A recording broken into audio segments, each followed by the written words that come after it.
Mertua iblis sebut aku, beban pembawa sial, paksa cerai.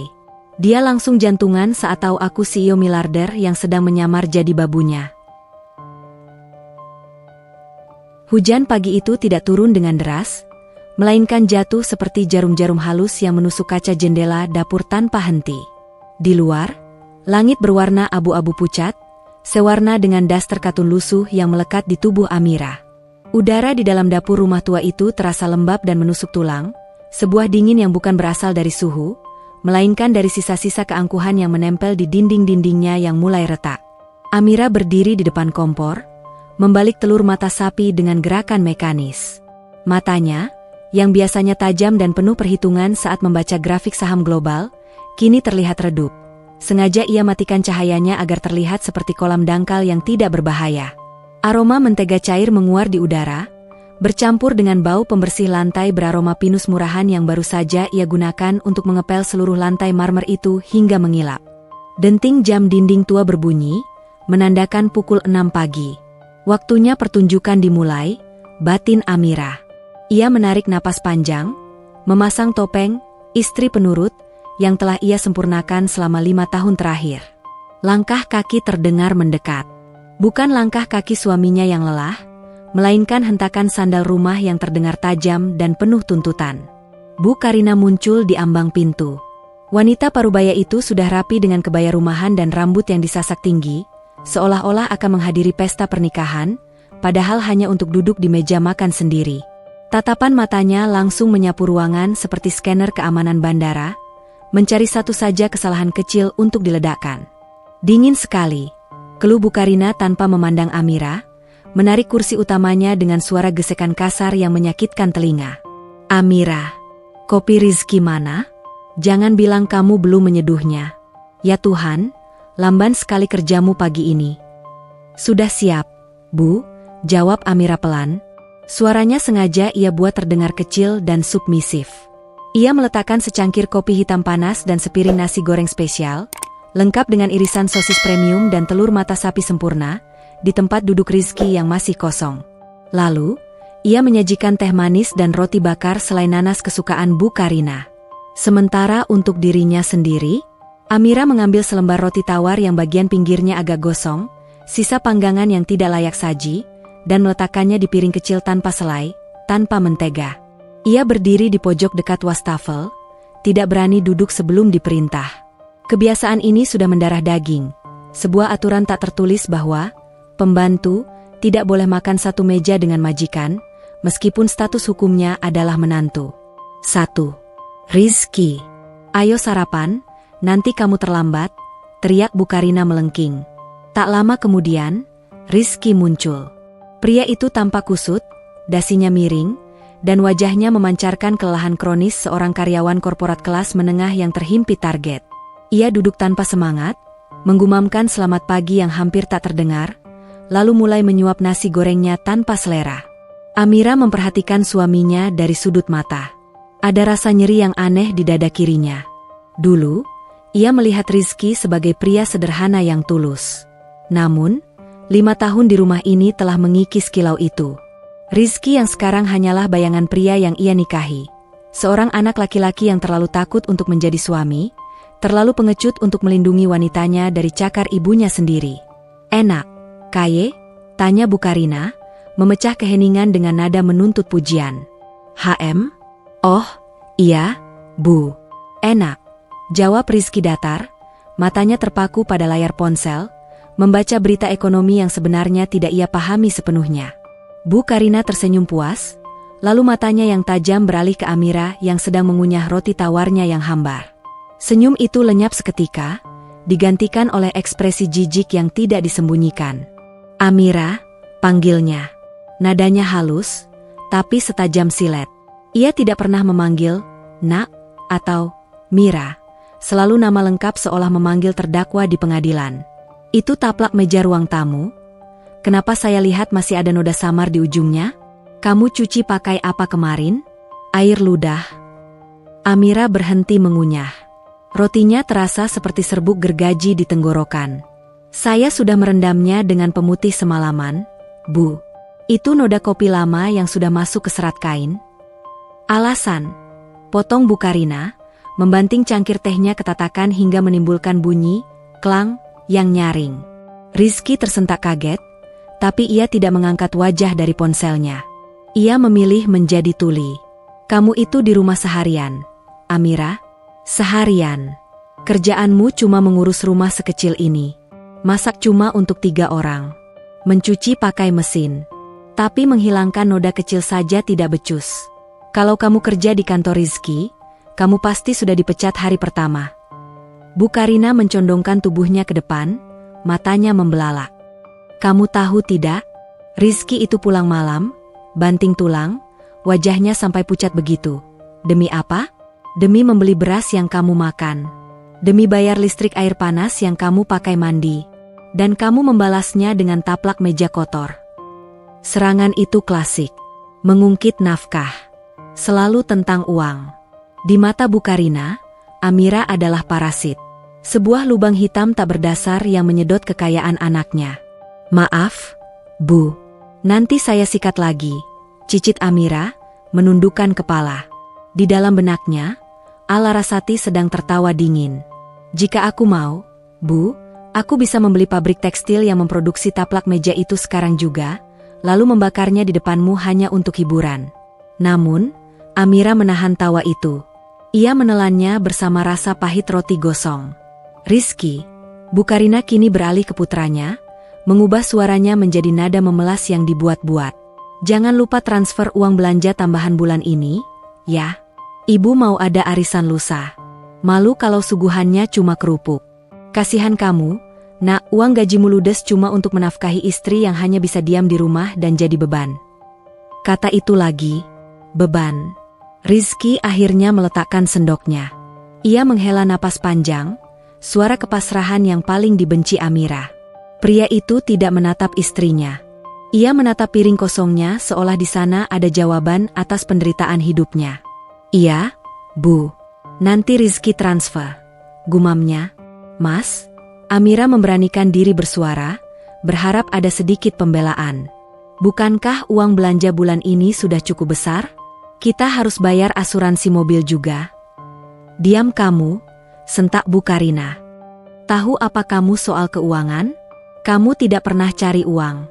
Kamu cuma tahu cara menghabiskannya. Jangan atur-atur uang anak saya. Rizky menoleh ke Amira, tatapannya lelah dan kosong. Sudahlah, Dik, turuti saja kata ibu. Jangan bikin ribut pagi-pagi. Aku pusing. Hati Amira mencelos. Bukan karena bentakan Bu Karina, ia sudah kebal dengan racun wanita tua itu. Tapi karena kepasrahan Rizky. Suaminya baru saja memvalidasi penghinaan ibunya. Rizky baru saja menyetujui bahwa Amira memang tidak tahu apa-apa, bahwa Amira hanyalah beban yang harus, menurut, karena ia, dinafkahi. Amira merasakan darahnya berdesir panas. Bukan amarah yang meledak-ledak, melainkan amarah yang dingin dan terkalkulasi. Jenis amarah yang bisa meruntuhkan kerajaan bisnis. Ia menatap punggung Rizky yang kembali menunduk, lalu beralih ke Bu Karina yang tersenyum menang sambil menyesap tehnya. Mereka melihatnya sebagai kertas kosong. Lemah, miskin, bodoh. Tanpa sadar, tangan kanan Amira mencengkeram pisau roti yang tergeletak di meja dapur.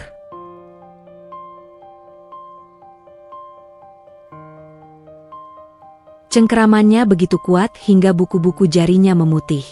Logam dingin itu terasa nyaman di telapak tangannya yang kasar karena pekerjaan rumah tangga. Ia bisa saja mengakhiri sandiwara ini detik ini juga. Ia bisa melemparkan pisau itu ke lantai, mengeluarkan black card titanium dari saku daster tersembunyinya, dan membeli harga diri mereka berdua. Namun, belum saatnya. Sabar, bisik suara Larasati di kepalanya. Biarkan mereka menumpuk dosa mereka setinggi langit. Semakin tinggi mereka merasa terbang, semakin remuk tulang mereka saat kutendang jatuh nanti. Amira melepaskan pisau itu perlahan. Ia memaksakan sudut bibirnya untuk naik, membentuk senyum tipis yang mengandung bisa mematikan yang tak kasat mata. Baik, Mas. Baik, Bu, ucapnya lembut, sangat lembut hingga terdengar seperti desis ular. Saya akan cuci piring sekarang. Silakan nikmati sarapannya. Semoga tidak tersedak. Amira berbalik menuju wastafel, menyalakan keran air dengan volume penuh untuk meredam suara gemuruh di dadanya. Air dingin mengalir membasahi tangannya, namun api di matanya baru saja mulai menyala. Pagi ini adalah pagi terakhir ia menerima penghinaan ini dengan hati yang remuk. Besok, permainan akan berubah. Suara mesin mobil City Car, yang cicilannya masih tersisa 2 tahun lagi, terdengar menderu di halaman depan, memecah keheningan hujan yang mulai mereda. Rizky berangkat kerja dengan tergesa-gesa, meninggalkan piring kotor dan sisa ketegangan yang masih menggantung tebal di udara ruang makan. Tidak ada pelukan hangat. Tidak ada bisikan, "Terima kasih sudah sabar menghadapi ibu." Hanya sebuah kecupan pipi yang dingin dan hampa, sejenis formalitas tumpul yang dilakukan hanya karena kebiasaan, bukan karena rasa sayang.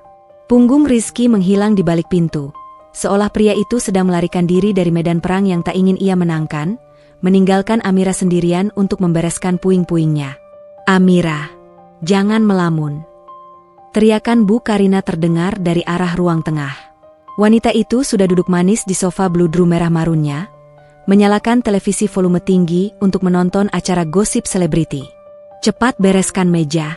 Sebentar lagi teman arisanku mau video call. Jangan sampai mereka dengar suara piring berdenting. Memalukan." "Baik, Bu," sahut Amira datar.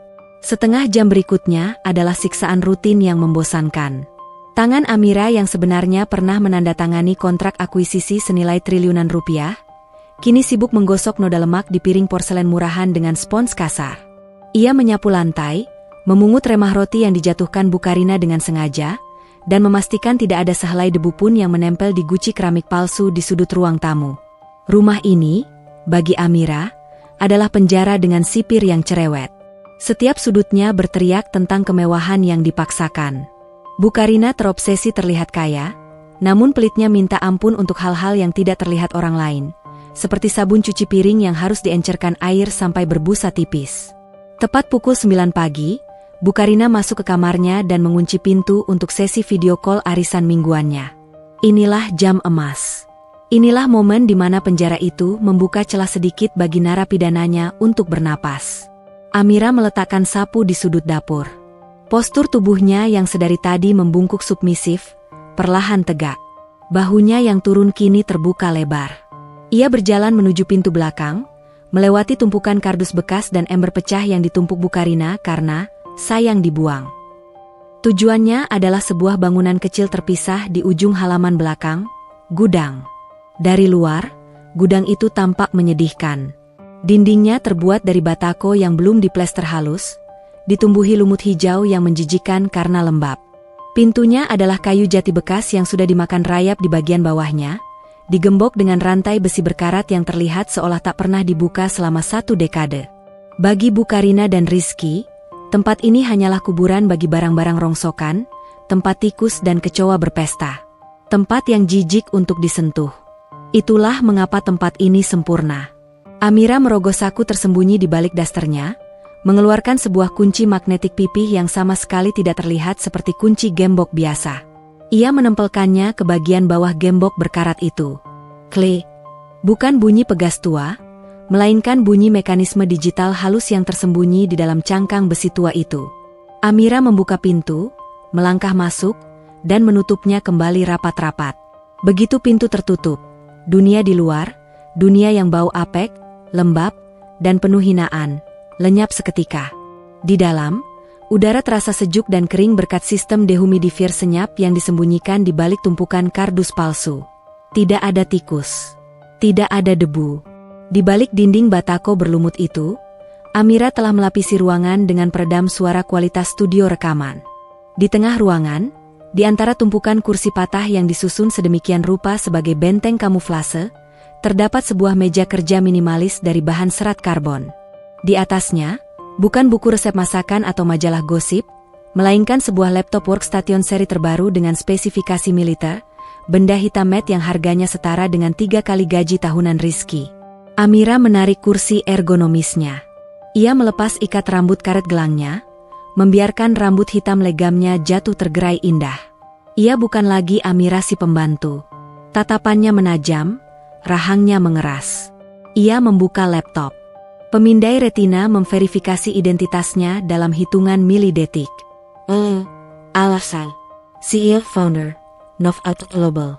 Layar menyala, menampilkan grafik pergerakan saham real-time dari Bursa Efek Tokyo, London, dan New York. Notifikasi beruntun masuk tanpa henti. Email dari Direktur Operasional, permintaan persetujuan anggaran, dan blueprint rahasia desain motor listrik terbaru. Amira memasang headset nirkabel di telinganya. Daster lusuhnya kini terasa seperti jubah penyamaran seorang mata-mata kelas kakap. Sambungkan saya dengan Emerchen di Singapura. Perintah Amira dengan suara dingin, menggunakan bahasa Inggris dengan aksen British yang sempurna, sangat kontras dengan bahasa halusnya saat bicara pada mertuanya. Nada sambung terdengar 2 kali, lalu suara panik seorang pria terdengar di ujung sana. Miss Larasati, akhirnya Anda menjawab. Kami sedang dalam tekanan di sini. Pihak investor dari Jerman meminta negosiasi ulang untuk persentase saham pabrik di Karawang. Mereka mengancam akan mundur jika kita tidak menurunkan valuasi. Amira mendengus, sebuah tawa kecil yang meremehkan. Jarinya menari di atas touchpad, membuka dokumen kontrak setebal 500 halaman dalam sekejap mata. Biarkan mereka mundur, Chen, jawab Amira tenang, namun otoritas dalam suaranya mampu membekukan ruangan. Mereka pikir Nova Autotech butuh uang receh mereka? Kita yang memegang teknologi baterai padat next gen. Katakan pada mereka, tawaran saya tetap di angka awal. Kalau mereka tidak setuju dalam waktu 10 menit, saya akan menelepon kompetitor mereka di Silicon Valley. Saya yakin Elon akan dengan senang hati mengambil slot mereka. Tapi, Miss Larasati, itu risiko besar. Saya tidak membayar kamu untuk takut, Chen. Saya membayar kamu untuk mengeksekusi visi saya. Lakukan. Atau saya cari orang lain yang punya nyali. Baik, Miss. Saya laksanakan segera. Sambungan terputus.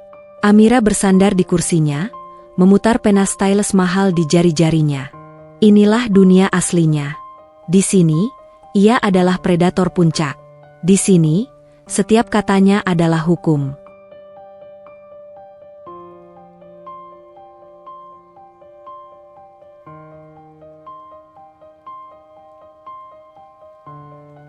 Ia sedang membangun sebuah kekaisaran otomotif yang akan merevolusi transportasi di Asia Tenggara.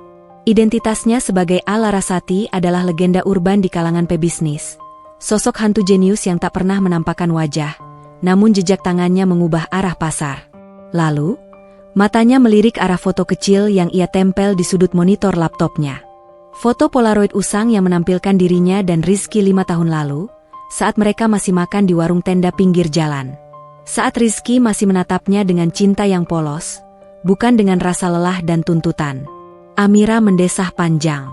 Ia menciptakan Larasati untuk melindungi warisan ayahnya dari pemburu harta. Ia menyamar menjadi Amira si gadis miskin untuk mencari cinta sejati. Apakah ini sepadan? Tanyanya pada diri sendiri. Ia sengaja menekan dirinya, menyembunyikan kilaunya, berharap Rizky akan menjadi ksatria yang melindunginya dari naga bernama Bukarina. Tapi apa yang terjadi? Sang ksatria malah memberikan pedangnya pada sang naga dan ikut menusuknya pelan-pelan. Ujian ini gagal, Rizky, bisik Amira pada foto itu. Kamu gagal melihat berlian karena terlalu sibuk mengeluh soal debu di permukaannya. Tiba-tiba, lampu indikator merah di dinding gudang berkedip. Itu adalah sensor getaran yang ia pasang di pintu belakang rumah utama. Ada yang membuka pintu dapur menuju halaman belakang. Dengan kecepatan kilat yang sudah terlatih, Amira menutup laptopnya, menyembunyikannya di dalam laci rahasia di bawah meja yang terkunci otomatis. Ia melepas headset, mengikat rambutnya kembali dengan karet gelang murahan secara asal-asalan, dan mengubah ekspresi wajahnya dari sang CEO yang garang menjadi menantu yang bodoh. Tepat saat ia selesai membungkukkan badan seolah sedang mencari barang bekas di tumpukan kardus, pintu gudang digedor keras dari luar. Rantai berkarat, yang tadi ia pasang kembali dengan cepat, berbunyi nyaring. Amira, buka pintunya. Suara Bukarina, cempreng dan penuh amarah. Amira membuka pintu, memasang wajah kaget dan takut. Ya, Bu, maaf, saya sedang mencari kawat bekas untuk membetulkan jemuran. Bukarina berdiri di sana, wajahnya merah padam, memegang gelas kosong. Ia tidak peduli dengan kawat atau jemuran. "Kamu ini Tulia?" "Saya panggil dari tadi. Air galon di dispenser habis. Teman-teman arisanku melihat aku menuang air dari teko kosong. Kamu mau mempermalukan aku di depan nyonya-nyonya sosialita itu? Hah?" Amira menunduk. Kontras itu menamparnya lagi. 5 menit yang lalu, ia baru saja menolak investasi miliaran dari Jerman dengan jentikan jari.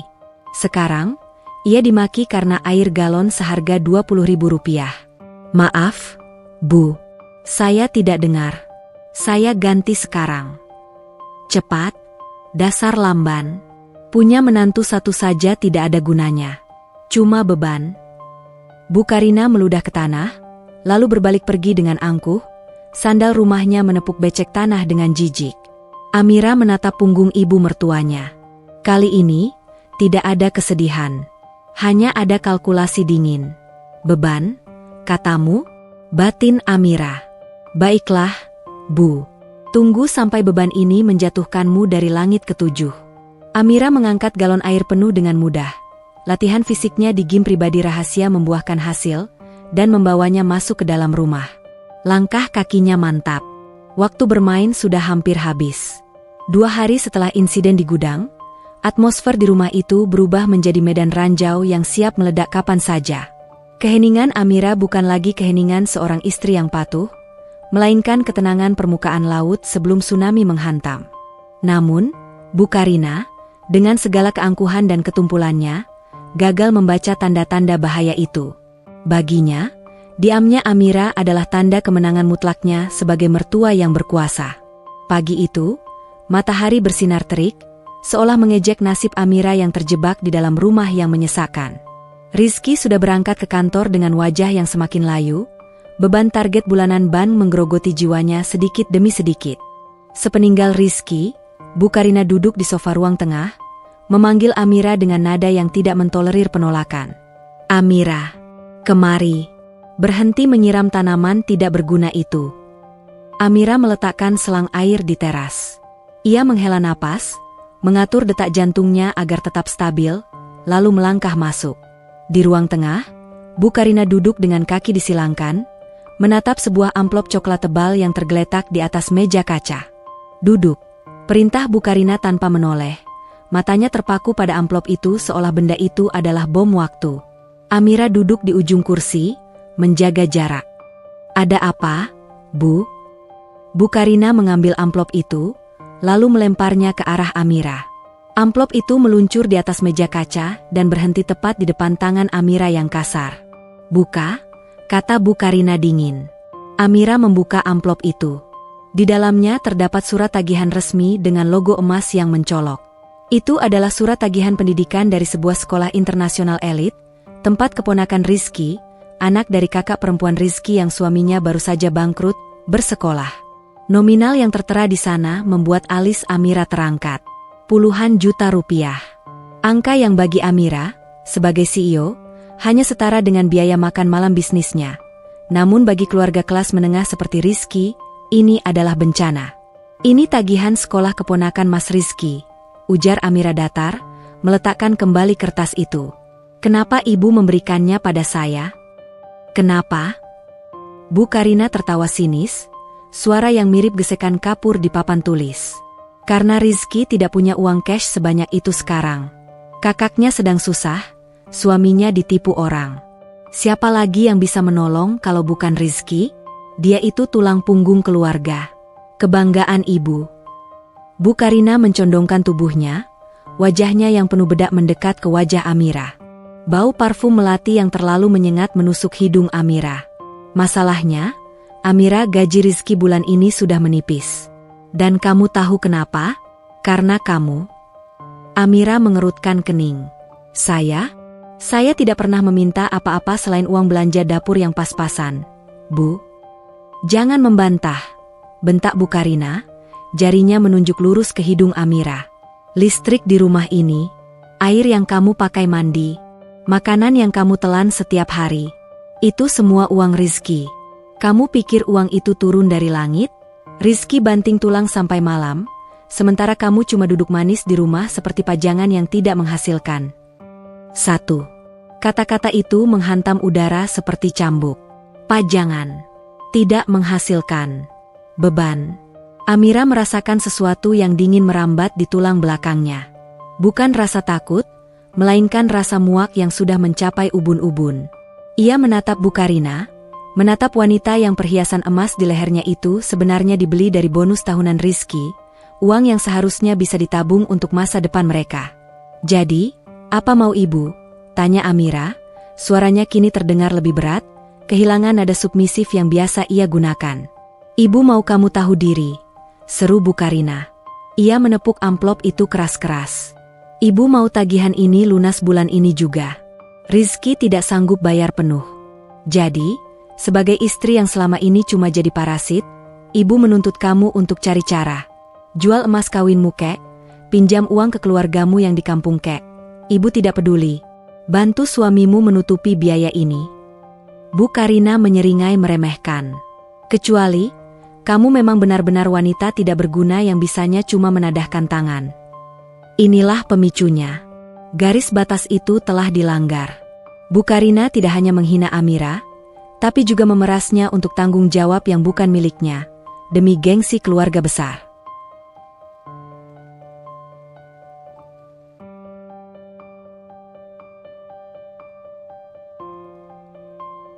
Amira berdiri perlahan.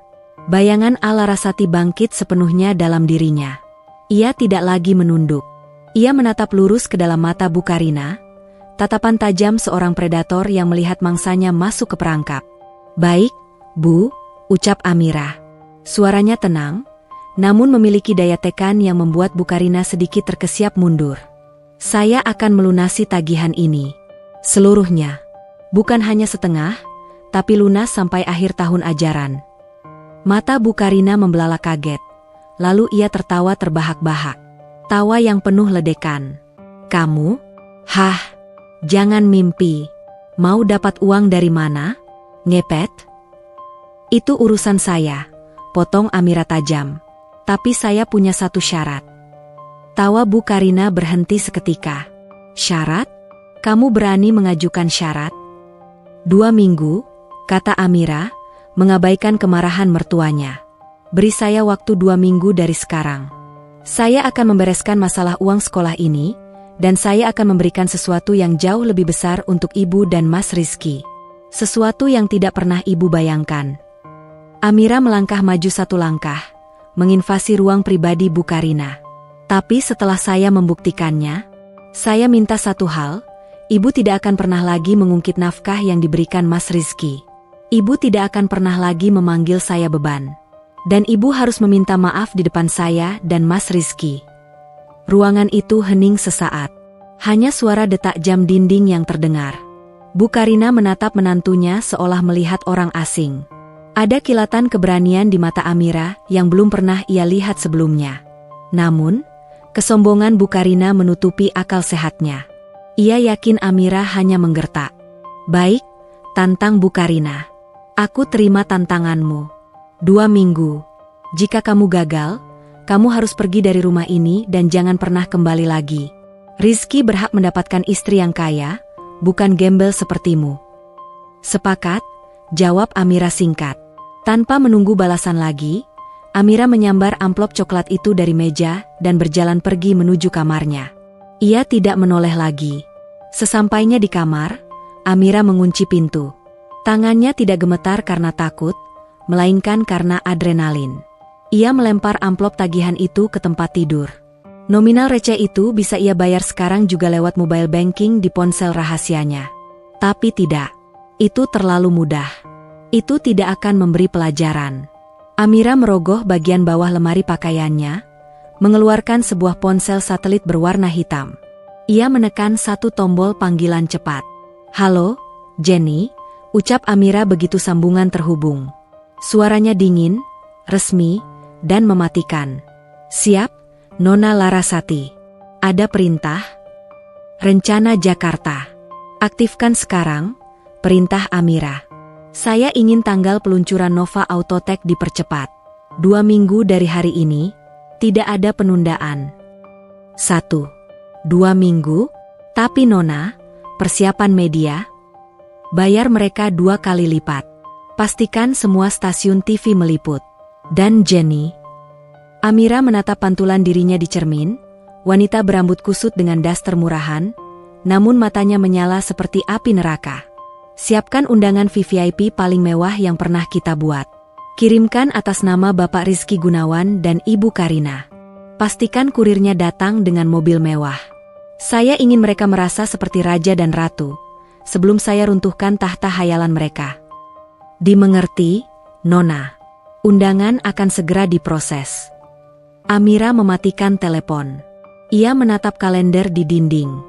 2 minggu. Dalam 2 minggu, daster ini akan dibakar. Dalam 2 minggu, Amira si beban akan mati dan Alarasati akan bangkit dari abunya, mengenakan gaun hijau emerald dan mahkota kekuasaan. Amira tersenyum.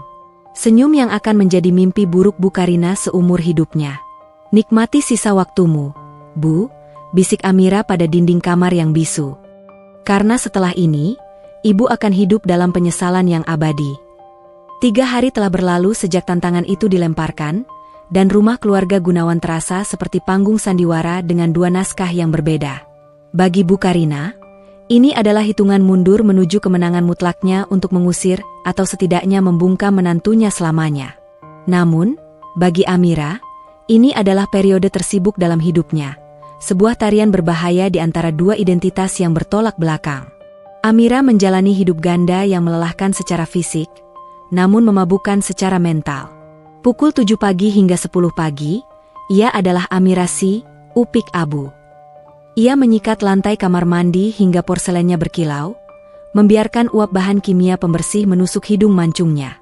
Ia memilah sampah dapur, memisahkan tulang ikan dan kulit sayuran, sementara Bu Karina berdiri di ambang pintu dapur, mengawasi dengan tatapan elang, mencari celah untuk mencemooh. Bersihkan sudut itu, Amira. Masih ada debu. Kalau kerja pakai mata. Bentak Bu Karina sambil mengipas-ngipaskan kipas lipatnya, padahal udara pagi itu cukup sejuk. Baik, Bu, jawab Amira, menunduk patuh.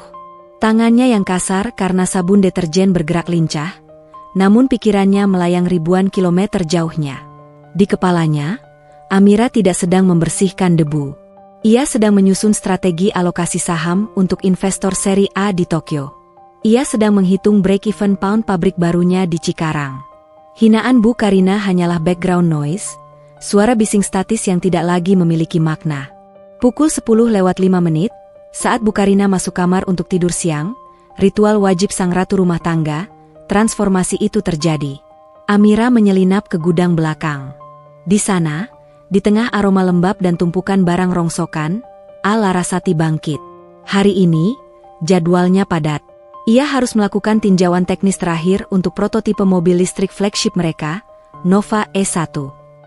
Di layar monitor canggihnya, terpampang skema mesin yang rumit, grafik efisiensi baterai, dan kode-kode pemrograman AI yang hanya dimengerti oleh segelintir insinyur top dunia. Jari-jari Amira, yang sejam lalu masih berbau bawang merah, kini menari di atas keyboard mekanikal dengan kecepatan mengetik yang memukau. Ia mengoreksi kesalahan perhitungan tim engineering di Jerman, memberikan catatan kaki yang tajam pada proposal pemasaran di London, dan menyetujui transfer dana operasional miliaran rupiah hanya dengan pemindaian retina. Ia adalah konduktor orkestra raksasa yang tak terlihat. Dunia bisnis sedang berdengung membicarakan peluncuran misterius Nova Autotech, berspekulasi siapa sosok jenius di baliknya. Tidak ada yang menduga bahwa sang jenius sedang duduk di gudang sempit di pinggiran Jakarta, mengenakan daster pudar yang kancingnya sudah lepas satu. Malam itu, ketegangan mencapai puncaknya saat Rizky pulang lebih awal. Amira sedang duduk di meja makan yang pencahayaannya remang-remang. Di hadapannya, terbuka sebuah buku tebal bersampul merah muda dengan gambar pasangan romantis di depannya. Sebuah novel picisan bekas yang ia beli di pasar loak seharga 5.000 perak. Namun, isi di balik sampul itu bukanlah kisah cinta cengeng. Amira telah dengan rapi merekatkan halaman-halaman cetak biru teknis, technical blueprints, sistem propulsi elektrik ke dalam jilid buku novel itu. Ia sedang mempelajari efisiensi torque mesin, memastikan tidak ada cacat sebelum dipamerkan ke dunia. Rizky masuk, melonggarkan dasinya dengan wajah lelah. Ia melihat istrinya yang tampak serius membaca. "Sayang," panggil Rizky, meletakkan tas kerjanya di kursi. "Tumben malam-malam baca buku setebal itu?" Serius sekali mukanya. Amira tersentak pelan. Dengan gerakan natural yang sudah dilatihnya, ia menutup buku itu perlahan, menyembunyikan diagram mesin rumit di dalamnya. "Oh, ini cuma buku lama, Mas," jawab Amira, memasang senyum lugu. "Cerita roman biasa. Aku sedang bosan menunggu Mas pulang."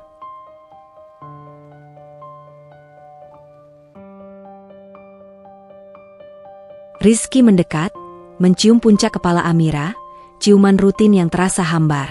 Ia melirik buku itu sekilas, lalu tertawa kecil. "Kirain baca buku resep atau apa? Baguslah kalau kamu punya hobi baca, daripada melamun." Rizky duduk di hadapan Amira, memijat pelipisnya. Wajahnya tampak lebih tua dari usianya, tergerus oleh tekanan pekerjaan dan tuntutan ibunya yang tak ada habisnya. "Hari ini berat sekali di kantor, Mir. Target pinjaman belum tercapai. Ibu juga tadi telepon lagi, tanya soal uang sekolah keponakan. Aku pusing." Amira menatap suaminya. Ada rasa kasihan yang tulus di sana. Rizky adalah pria baik yang terjebak dalam ekspektasi yang salah. Inilah momennya. Amira ingin memberikan sedikit petunjuk, sebuah tali penyelamat halus. "Mas," ucap Amira hati-hati. Ia mencondongkan tubuhnya. "Soal tagihan itu, aku sedang mencoba bantu, loh." Rizky menatapnya dengan alis berkerut, setengah geli setengah bingung. "Bantu? Maksudmu dengan uang belanja yang kamu sisihkan itu?" "Sayang, itu tidak akan cukup. Biayanya puluhan juta." "Bukan dari uang belanja," sela Amira cepat. Matanya menatap tajam ke mata Rizky, mencoba menyalurkan sedikit aura ala Rasati. "Aku punya semacam proyek sampingan. Sedikit investasi di bidang teknologi. Aku pelajari polanya, dan sepertinya hasilnya akan cukup besar dalam minggu ini. Mungkin bisa melunasi semuanya." Hening sejenak. Amira menunggu. Ia berharap Rizky akan bertanya, "Investasi apa? Sejak kapan kamu mengerti?" Ia berharap Rizky akan melihat kecerdasan di matanya. Namun, respons Rizky adalah sebuah tawa. Tawa itu tidak keras, tapi rasanya seperti tamparan di pipi. Rizky menggelengkan kepala sambil tersenyum maklum, seolah sedang mendengarkan celoteh anak kecil yang ingin menjadi astronot. "Investasi? Teknologi?" Rizky terkekeh, meraih tangan Amira dan menepuknya pelan, gestur yang merendahkan. "Sayang, dengar ya, kamu itu menyetel timer oven listrik saja kadang masih bingung. Kamu tidak mengerti dunia investasi. Itu dunia yang kejam." Rizky menatap Amira dengan tatapan kasihan. "Jangan mimpi aneh-aneh. Apalagi ikut-ikutan investasi online yang tidak jelas. Nanti kamu malah tertipu karena terlalu polos. Kamu fokus saja urus rumah, urus ibu. Biar aku yang pusing soal uang. Itu tugasku sebagai laki-laki." Kalimat itu, "Jangan sampai kamu ditipu orang karena terlalu polos," adalah paku terakhir di peti mati harapan Amira. Rizky benar-benar buta. Ia tidak melihat istri di depannya. Ia hanya melihat konstruksi mental yang ia bangun sendiri. Amira si lugu, Amira si gagap teknologi, Amira yang harus dilindungi dari kebodohannya sendiri. Padahal, wanita di depannya adalah orang yang menciptakan teknologi yang sedang digilai pasar global. Amira menarik tangannya perlahan dari genggaman Rizky. "Dingin." "Baik, Mas," ucap Amira pelan, suaranya datar tanpa emosi. Ia mengambil novel berisi cetak biru mesin itu dari meja. "Aku hanya ingin membantu. Tapi kalau Mas bilang aku terlalu bodoh untuk mengerti, ya sudah." "Bukan bodoh, sayang. Cuma naif," koreksi Rizky, merasa perlu memperhalus kata-katanya tanpa menyadari ia justru memperparah luka. "Sudah ya, aku mau mandi. Tolong siapkan air hangat." Rizky bangkit dan berjalan menuju kamar mandi, meninggalkan Amira sendirian di meja makan. Amira menatap punggung suaminya yang menjauh. Di tangannya, buku tebal itu terasa berat. Ia baru saja menawarkan solusi, menawarkan jalan keluar, bahkan memberikan petunjuk besar tentang kemampuannya. Tapi Rizky memilih untuk menutup mata. Kamu menyebutku naif, Mas? Batin Amira, jari-jarinya mengusap sampul buku itu. Padahal kamulah yang sedang berjalan dalam tidur menuju jurang. Ia berdiri, mematikan lampu ruang makan hingga gelap gulita. Hanya cahaya bulan yang menerobos masuk, menyinari wajahnya yang kini tidak lagi memiliki jejak kelembutan seorang istri penurut. Waktu untuk berbaik hati sudah habis. Jika Rizky dan ibunya ingin menganggapnya bodoh sampai detik terakhir, maka biarkanlah. Kejutan yang menanti mereka akan menjadi jauh lebih menyakitkan. Amira berjalan ke kamar dengan langkah pasti. Besok, ia akan meninggalkan satu remah roti lagi. Sebuah petunjuk yang lebih mencolok. Ia ingin melihat seberapa keras Bu Karina akan menyangkal kenyataan. Pagi itu, Amira bangun dengan sebuah rencana kecil yang nakal. Ia tahu betul kebiasaan Bu Karina. Mertuanya itu memiliki hobi yang tidak tertulis namun rutin dilakukan. Masuk ke kamar anak dan menantunya saat mereka tidak ada, dengan alasan mengambil baju kotor atau merapikan spray, padahal tujuan utamanya adalah inspeksi mendadak. Mencari kesalahan, mencari bukti ketidakbecusan Amira, atau sekadar memuaskan rasa ingin tahunya yang sakit. Sebelum mandi, Amira sengaja meletakkan secari kertas di atas meja kerja kecil di sudut kamar.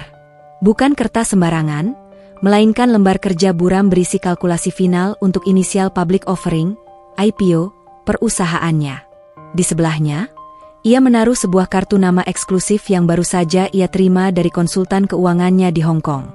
Amira tersenyum miring ke arah cermin rias, lalu melangkah masuk ke kamar mandi, menyalakan shower cukup keras. Perangkap tikus sudah dipasang. Sekarang, tinggal menunggu tikusnya masuk. Benar saja. Tidak sampai 5 menit setelah suara air terdengar, gagang pintu kamar berputar pelan. Bu Karina menyembulkan kepalanya. Matanya menyapu ruangan dengan tatapan menyelidik. Melihat Amira tidak ada dan suara air terdengar dari kamar mandi, ia melangkah masuk dengan percaya diri. Langkahnya ringan, seperti maling yang merasa dirinya pemilik rumah. Dasar pemalas, gumam Bu Karina, memungut kemeja Rizky yang tersampir di kursi. Baju kotor suami saja tidak langsung dimasukkan ke ranjang. Istri macam apa ini? Ia berjalan mengelilingi kamar, jari telunjuknya menyapu permukaan lemari, memeriksa debu. Bersih. Ia mendecih kecewa karena tidak menemukan bahan celaan. Pandangannya kemudian tertuju pada meja kerja kecil di sudut ruangan. Biasanya, meja itu kosong atau hanya berisi sisir dan bedak murah Amira. Namun hari ini, ada secari kertas HVS yang penuh dengan coretan tinta hitam, dan sebuah kartu kecil berwarna hitam pekat. Rasa penasaran Bu Karina terusik. Ia mendekat, lalu mengambil kertas itu dengan kasar. Matanya menyipit membaca tulisan tangan Amira yang tegak bersambung dan rapi. Deretan angka dan istilah asing terpampang di sana. Proyeksi Q3, 200% return. Valuasi saat ini, $50 juta. Target IPO, 15 juta dalam 6 bulan. Bu Karina mengerutkan kening. Ia membaca angka $50 juta. Ia tidak tahu persis berapa nilai tukar rupiah hari ini, tapi ia tahu dolar itu mahal. Dan angka $50 juta? Itu nolnya terlalu banyak untuk otak Bu Karina yang hanya terbiasa menghitung uang arisan dan harga cabai. Alih-alih berpikir bahwa menantunya sedang merencanakan bisnis besar, otak Bu Karina langsung melompat ke kesimpulan yang paling masuk akal bagi logikanya yang sempit. Hah? Dasar wanita gila? Seru Bu Karina tertahan. Ini pasti ramalan nomor togel. Atau skema cepat kaya dari internet. Ia mendengus jijik. Baginya, angka-angka fantastis yang ditulis oleh seorang ibu rumah tangga berdaster pastilah bentuk delusi. Ia membayangkan Amira duduk diam-diam, menghitung mimpi siang bolong, berharap memenangkan lotre untuk membayar tagihan sekolah yang kemarin ia janjikan. Kasihan sekali kamu, Rizky, bisik Bu Karina sambil menggelengkan kepala dramatis. Istrimu sudah mulai stres. Menghitung uang hayalan. $50 juta? Bermimpi saja terus. Ia melempar kertas itu kembali ke meja dengan jijik, seolah kertas itu mengandung virus penyakit jiwa. Kemudian, matanya menangkap kartu nama hitam di sebelah kertas itu. Kartu itu terlihat berbeda. Warnanya hitam matte dengan tulisan emas timbul yang elegan. Saat Bu Karina menyentuhnya, ia terkejut.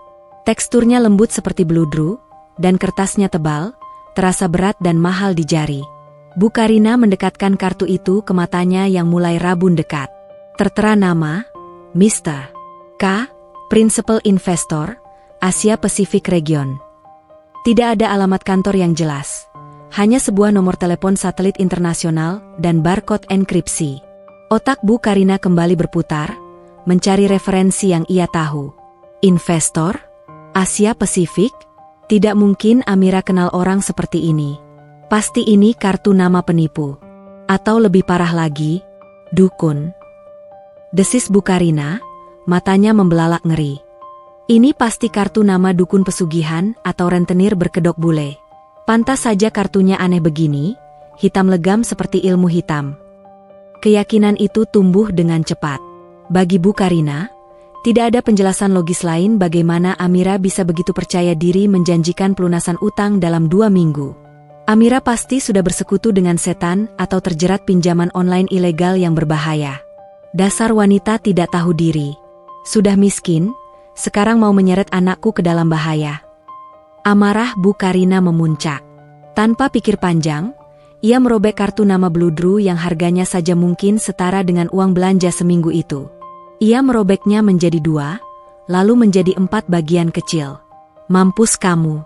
Jangan harap kamu bisa menghubungi penipu ini lagi. Bu Karina mengepalkan sobekan kartu itu di tangannya. Ia merasa seperti pahlawan yang baru saja menyelamatkan keluarganya dari ancaman guna-guna. Ia merasa menang. Ia telah menemukan bukti kegilaan Amira. Pintu kamar mandi terbuka. Uap hangat mengepul keluar. Amira keluar dengan handuk melilit di kepala, wajahnya segar tanpa dosa. Ia melihat Bu Karina berdiri di dekat mejanya dengan wajah merah padam. "Ibu," sapa Amira, pura-pura kaget. "Ibu sedang apa di sini?" Bu Karina berbalik, melemparkan sobekan kartu nama itu ke wajah Amira. Potongan-potongan kertas beludru hitam itu berhamburan jatuh ke lantai seperti hujan abu. "Jangan pura-pura bodoh, Amira," bentak Bu Karina. "Aku lihat kertas-kertas gilamu itu. 50 juta dolar? Target IPO? Kamu pikir aku bodoh? Kamu main judi online ya? Atau kamu mau jual diri ke rentenir asing?" Amira menatap potongan kartu nama Principal Investor terpentingnya yang kini berserakan di lantai. Di dalam hati, ia meringis. "Itu kartu akses VVIP ke jaringan Bank Swiss, Bu. Ibu baru saja merobek akses dana darurat yang bisa membeli seluruh kompleks perumahan ini." Namun, wajah Amira tetap datar. Ia membungkuk, memungut salah satu potongan kartu itu. "Itu hanya catatan iseng, Bu. Saya sedang belajar ekonomi," jawab Amira tenang. "Belajar ekonomi? Hah?" Bu Karina tertawa mengejek. "Cuci piring saja belum becus. Mau bicara ekonomi? Dengar ya, Amira. Aku akan laporkan ini ke Rizky. Biar dia tahu kalau istrinya sudah mulai halusinasi dan berhubungan dengan orang-orang aneh. Jangan harap kamu bisa membodohi anakku." Bu Karina melangkah keluar kamar dengan dagu diangkat tinggi, menabrak bahu Amira dengan sengaja. Ia keluar dengan perasaan truf di tangan, yakin bahwa ia memiliki amunisi baru untuk menjatuhkan mental Amira di depan Rizky nanti malam. Pintu kamar terbanting menutup. Amira berdiri diam di tengah ruangan. Ia menatap sisa-sisa kartu nama di tangannya. Perlahan, senyum tipis terbit di bibirnya. Senyum yang dingin dan menakutkan. Bu Karina baru saja melewatkan kesempatan emas untuk bertanya, "Amira, apa ini sungguhan?" Jika saja ia bertanya dengan baik, mungkin hanya mungkin, Amira akan berbelas kasih. Tapi tidak. Kesombongan telah menutup mata hatinya. "Terima kasih, Bu," bisik Amira pada keheningan kamar. "Ibu baru saja mempermudah saya untuk tidak merasa bersalah sedikit pun saat menghancurkan ego ibu nanti." Amira berjalan ke tempat sampah, membuang potongan kartu itu. Ia tidak membutuhkannya lagi. Ia adalah pemilik permainannya. Kartu nama hanyalah kertas. Kekuasaan yang sesungguhnya ada di dalam kepalanya, sesuatu yang tidak bisa dirobek oleh tangan kasar Bu Karina. Amira menatap kalender. Waktunya semakin dekat. Besok adalah hari pengiriman undangan. Jebakan sesungguhnya akan segera tiba di depan pintu rumah mereka, dibungkus dengan bludru hitam yang sama dengan yang baru saja dirobek Bu Karina. 2 hari sebelum batas waktu, kiamat, yang Amira tetapkan, suasana pagi di komplek perumahan itu pecah oleh kehadiran sebuah kendaraan asing. Biasanya, jalanan depan rumah hanya dilewati tukang sayur atau motor tetangga yang knalpotnya bising. Namun pagi ini, sebuah sedan hitam mengilap, jenis limousine Eropa yang panjang dan intimidatif, berhenti perlahan tepat di depan pagar rumah Rizky yang catnya mulai kusam. Mesin mobil itu menderu halus, nyaris tanpa suara, seperti napas seekor panter yang sedang mengintai. Bu Karina, yang sedang duduk di teras menikmati teh pagi sambil memantau siapa tetangga yang lewat, tersedak minumannya. Matanya membelalak. Ia buru-buru merapikan rambut sasaknya, mengira ada pejabat atau orang penting yang salah alamat. Seorang pria turun dari kursi penumpang depan. Pria itu mengenakan seragam safari hitam dengan aksen emas di bahu, lengkap dengan sarung tangan putih bersih dan topi petugas yang necis. Ia berjalan tegap menuju pagar, membawa 2 buah bungkusan pipih yang terlihat sangat mahal. "Selamat pagi," sapa pria itu dengan nada bariton yang profesional dan sopan. "Apakah benar ini kediaman Bapak Rizky Gunawan dan Ibu Karina?" Bu Karina langsung berdiri, dadanya membusung bangga karena namanya disebut oleh orang berseragam mahal. "Benar, saya ibunya. Ada apa ini, Pak? Ada masalah apa?" Kurir itu membungkuk hormat, sebuah gestur yang biasanya hanya dilihat Bu Karina di film-film kerajaan. "Saya dari kantor pusat Nova Autotech. Diperintahkan langsung untuk mengantarkan undangan VVIP khusus untuk Bapak dan Ibu." Kurir itu menyerahkan 2 amplop besar berbahan bludru hitam. Di tengahnya, tercetak logo perusahaan dengan tinta perak timbul yang menyala saat terkena sinar matahari pagi. Berat, mewah, dan berkelas. Bu Karina menerima amplop itu dengan tangan gemetar.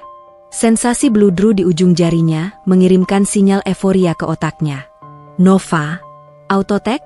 gumam Bu Karina, mengeja nama yang terasa asing namun terdengar sangat uang. Acara grand launching perusahaan otomotif modern di Jakarta. Akan ada pemotongan pita dan gala dinner eksklusif. Mohon hadir tepat waktu. Pakaian formal black tie, jelas kurir itu singkat, lalu membungkuk sekali lagi sebelum kembali ke mobil mewahnya dan melaju pergi, meninggalkan debu tipis yang seolah berkilauan. Bu Karina berdiri mematung selama 3 detik, memproses apa yang baru saja terjadi. Sedan mewah, seragam emas, undangan bludru. Rizky cepat keluar. Teriakan histeris Bu Karina menggema hingga ke dapur belakang, membuat Amira yang sedang memotong sayuran terlonjak kaget. Rizky yang baru selesai mandi berlari keluar dengan handuk masih di leher, wajahnya pucat pasi mengira ada kecelakaan. "Ada apa, Bu? Ada maling?" tanya Rizky panik. "Maling apanya? Lihat ini." Bu Karina menyodorkan amplop bludru itu ke wajah anaknya. Wajahnya berseri-seri, senyumnya lebar hingga memperlihatkan gusi. "Kita diundang, Rizky. Kita diundang ke acara perusahaan raksasa. Lihat undangannya. Ini bludru asli. Ya Tuhan, baunya saja bau orang kaya." Rizky mengambil amplop itu.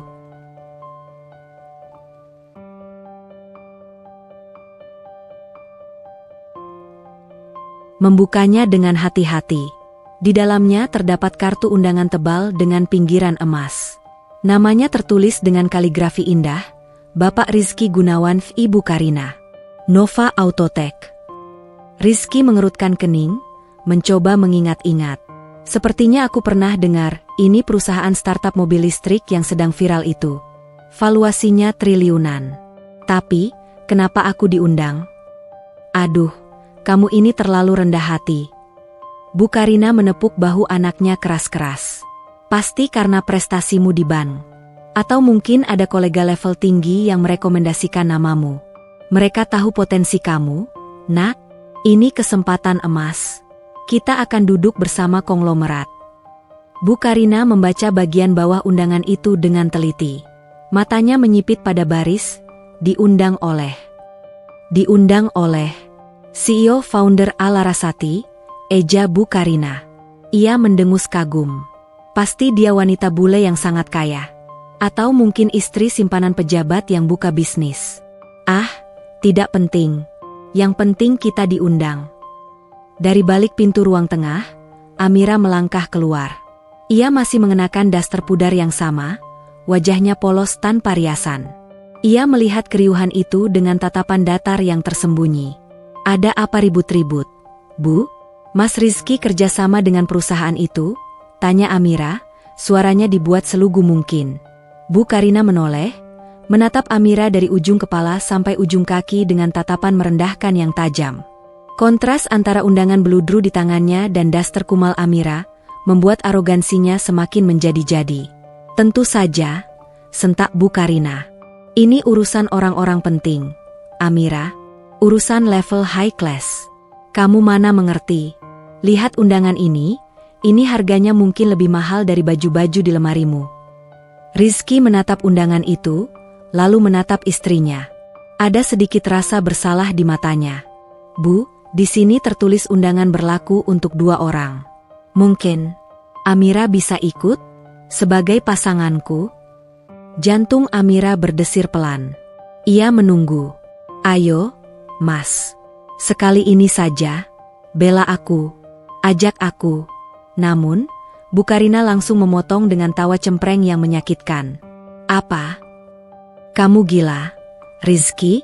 Membawa dia? Bu Karina menunjuk Amira dengan telunjuknya. Mau ditaruh di mana mukamu nanti? Ini acara black tie, acara gala dinner. Di sana isinya sosialita, pejabat, artis. Kalau kamu bawa Amira, nanti orang kira kamu bawa pembantu. Dia tidak punya gaun bagus, tidak bisa berdandan, bahasanya kampungan. Kamu mau kariermu hancur karena istri yang memalukan.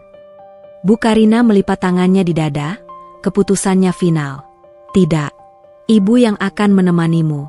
Ibu punya kebaya sutra baru yang belum dipakai. Kita akan tampil serasi sebagai ibu dan anak yang sukses. Amira di rumah saja. Rizky terdiam. Ia memandang Amira lagi, lalu menunduk, kalah oleh dominasi ibunya. Sekali lagi, ia memilih jalan yang mudah. Ia memilih untuk tidak berdebat. Maaf ya, sayang, gumam Rizky pelan, tidak berani menatap mata Amira. Ibu benar, mungkin kamu tidak akan nyaman di sana. Acaranya pasti membosankan, banyak bicara bisnis bahasa Inggris. Amira tersenyum. Senyum yang sangat manis, namun matanya tidak ikut tersenyum. Matanya sedingin es di kutub utara. Tidak apa-apa, Mas. Ibu benar, jawab Amira lembut. Saya di rumah saja. Saya takut salah tingkah kalau ketemu orang-orang hebat. Nanti saya malah bikin malu Mas Rizky. Bagus, seru Bu Karina puas.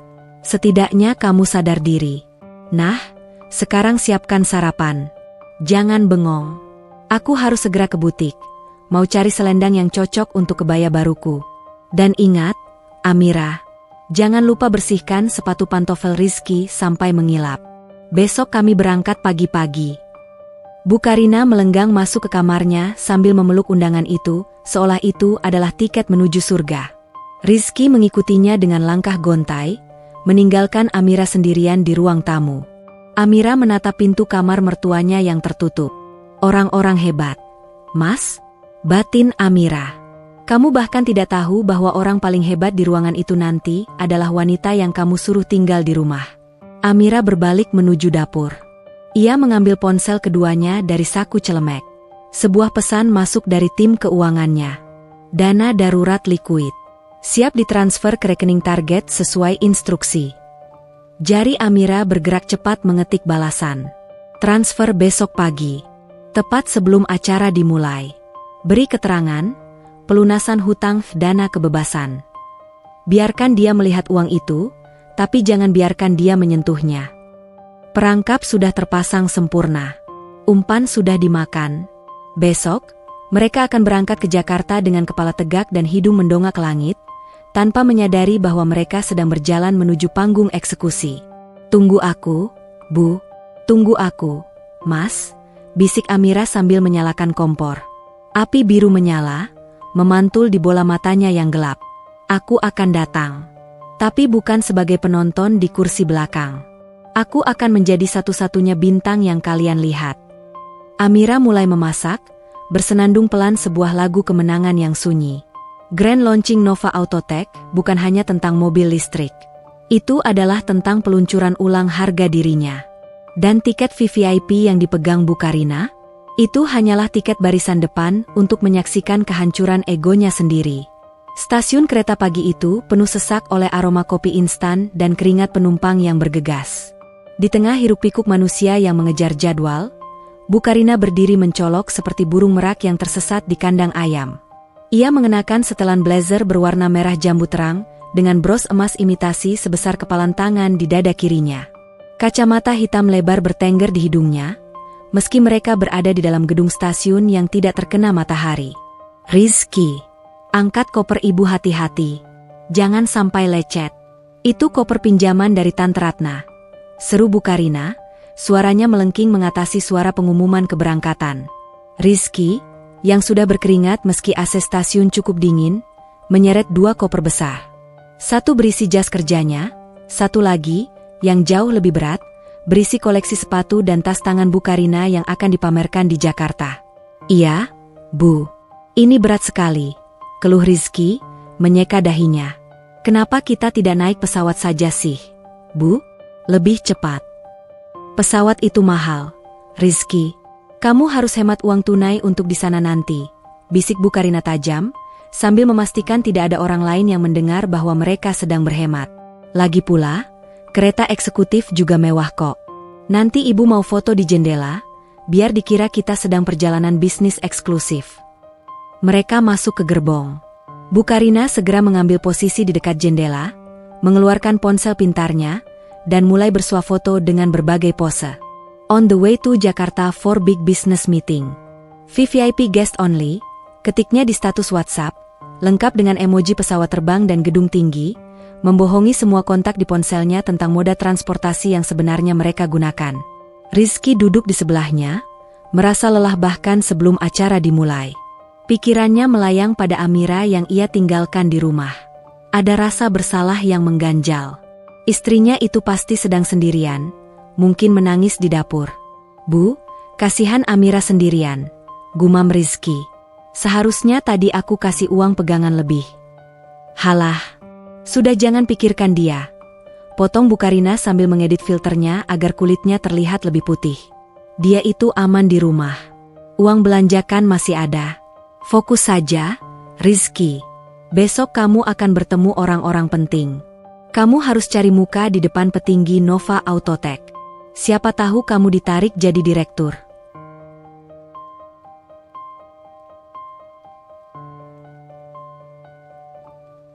Sementara kereta mulai bergerak perlahan meninggalkan stasiun dengan suara derit roda besi yang bising, sebuah pemandangan yang sangat berbeda sedang terjadi di sebuah landasan pacu pribadi di pinggiran kota, hanya beberapa kilometer dari rumah mereka. Di sana, tidak ada antrean. Tidak ada suara bising pengumuman.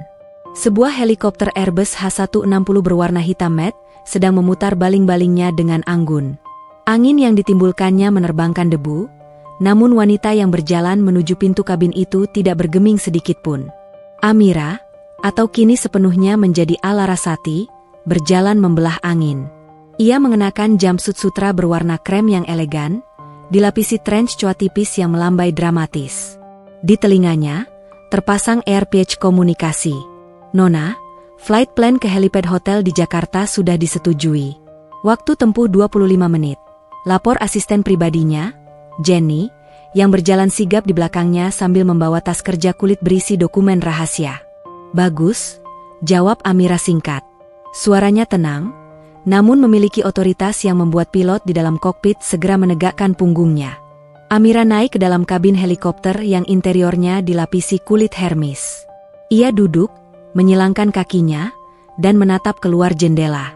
Dari ketinggian ini, rumah mertuanya yang menyesakan itu hanyalah titik kecil yang tidak berarti. Jenny, eksekusi transfernya sekarang, perintah Amira sambil menatap layar tabletnya. Siap, Nona.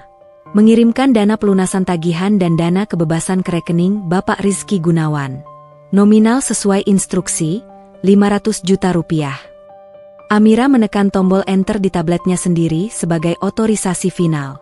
Di bawah sana, di dalam kereta yang berguncang pelan, ponsel Rizky bergetar hebat di saku celananya. Rizky, yang sedang mencoba tidur ayam, tersentak kaget. Ia merogoh ponselnya, mengira itu pesan dari kantor tentang nasabah macet. Namun, matanya terbelalak saat melihat notifikasi dari aplikasi mobile banking.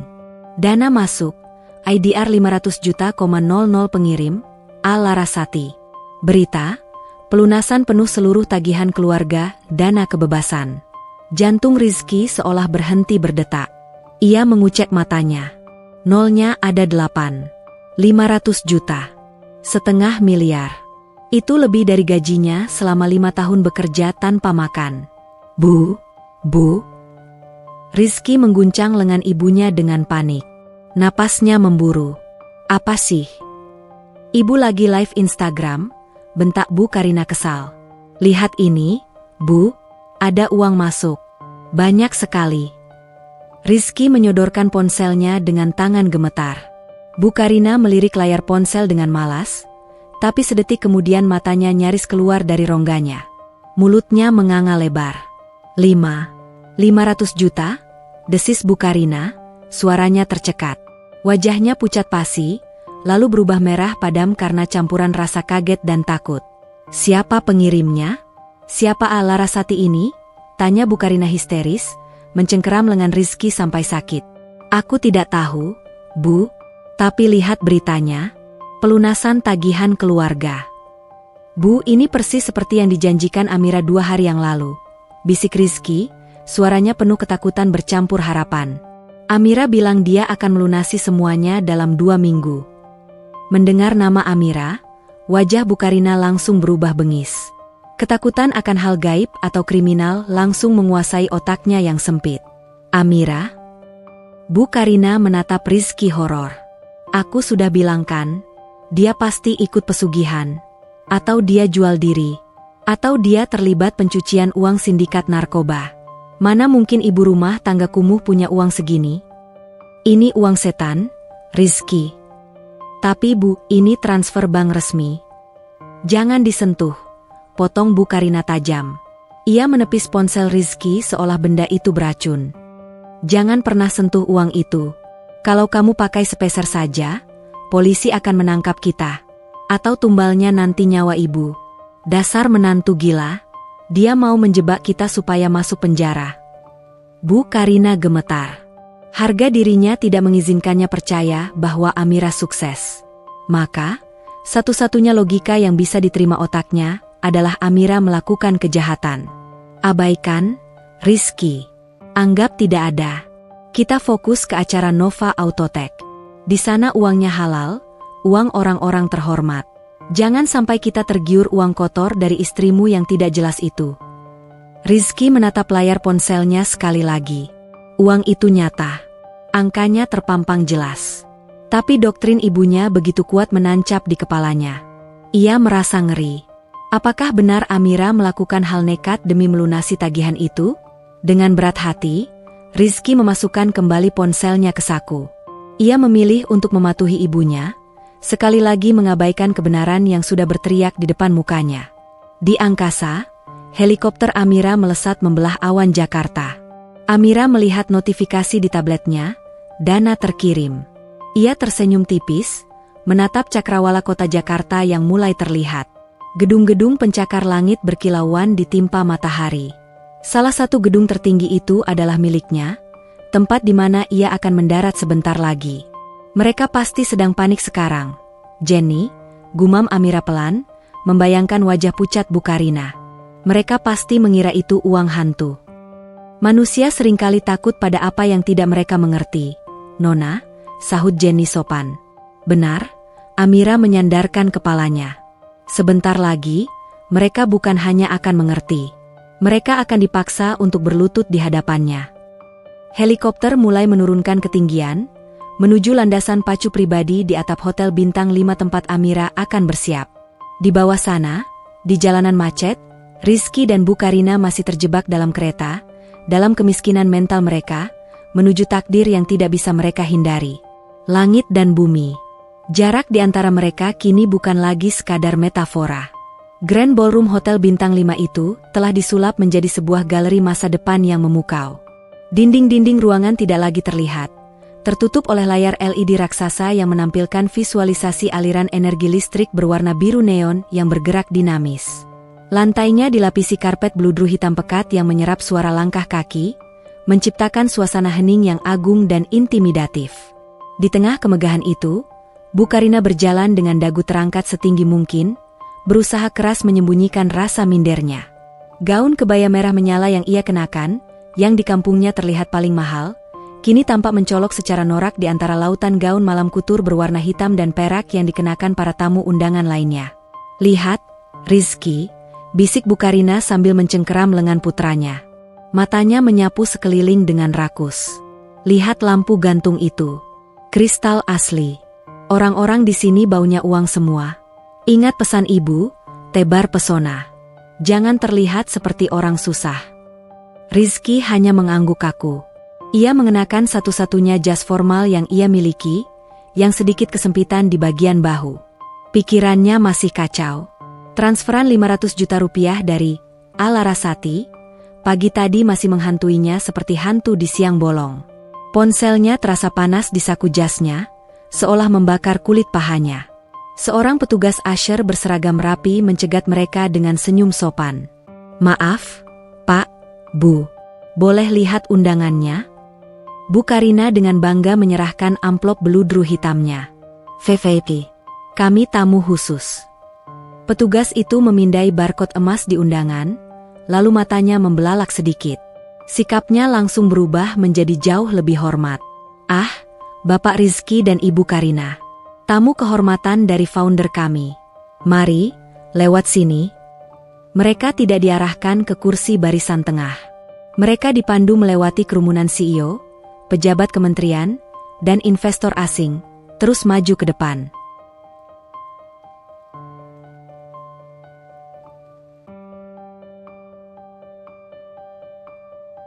Menembus batas tali beludru merah, hingga tiba di barisan terdepan, front row center. Tepat di depan panggung utama. Kursi mereka bukan kursi lipat biasa, melainkan sofa tunggal berlapis kulit putih dengan meja kecil berisi sampanye dan coklat truffle. "Ya Tuhan," desis Bu Karina saat ia menjatuhkan dirinya ke sofa empuk itu. "Rizky, kita duduk di depan Menteri Perindustrian. Lihat sebelah kiri, itu pemilik bank tempat kamu kerja." Rizky menoleh kaku. Benar saja. Bos besarnya duduk 3 kursi dari mereka, dan pria itu tampak menatap Rizky dengan bingung, seolah bertanya, "Kenapa manajer level menengah sepertimu bisa duduk di kursi VIP utama?" "Ibu benar, Nak."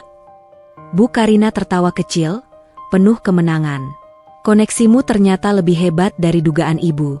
Siapapun Larasati ini, dia pasti sangat menghargai bakatmu. Mungkin dia naksir kamu."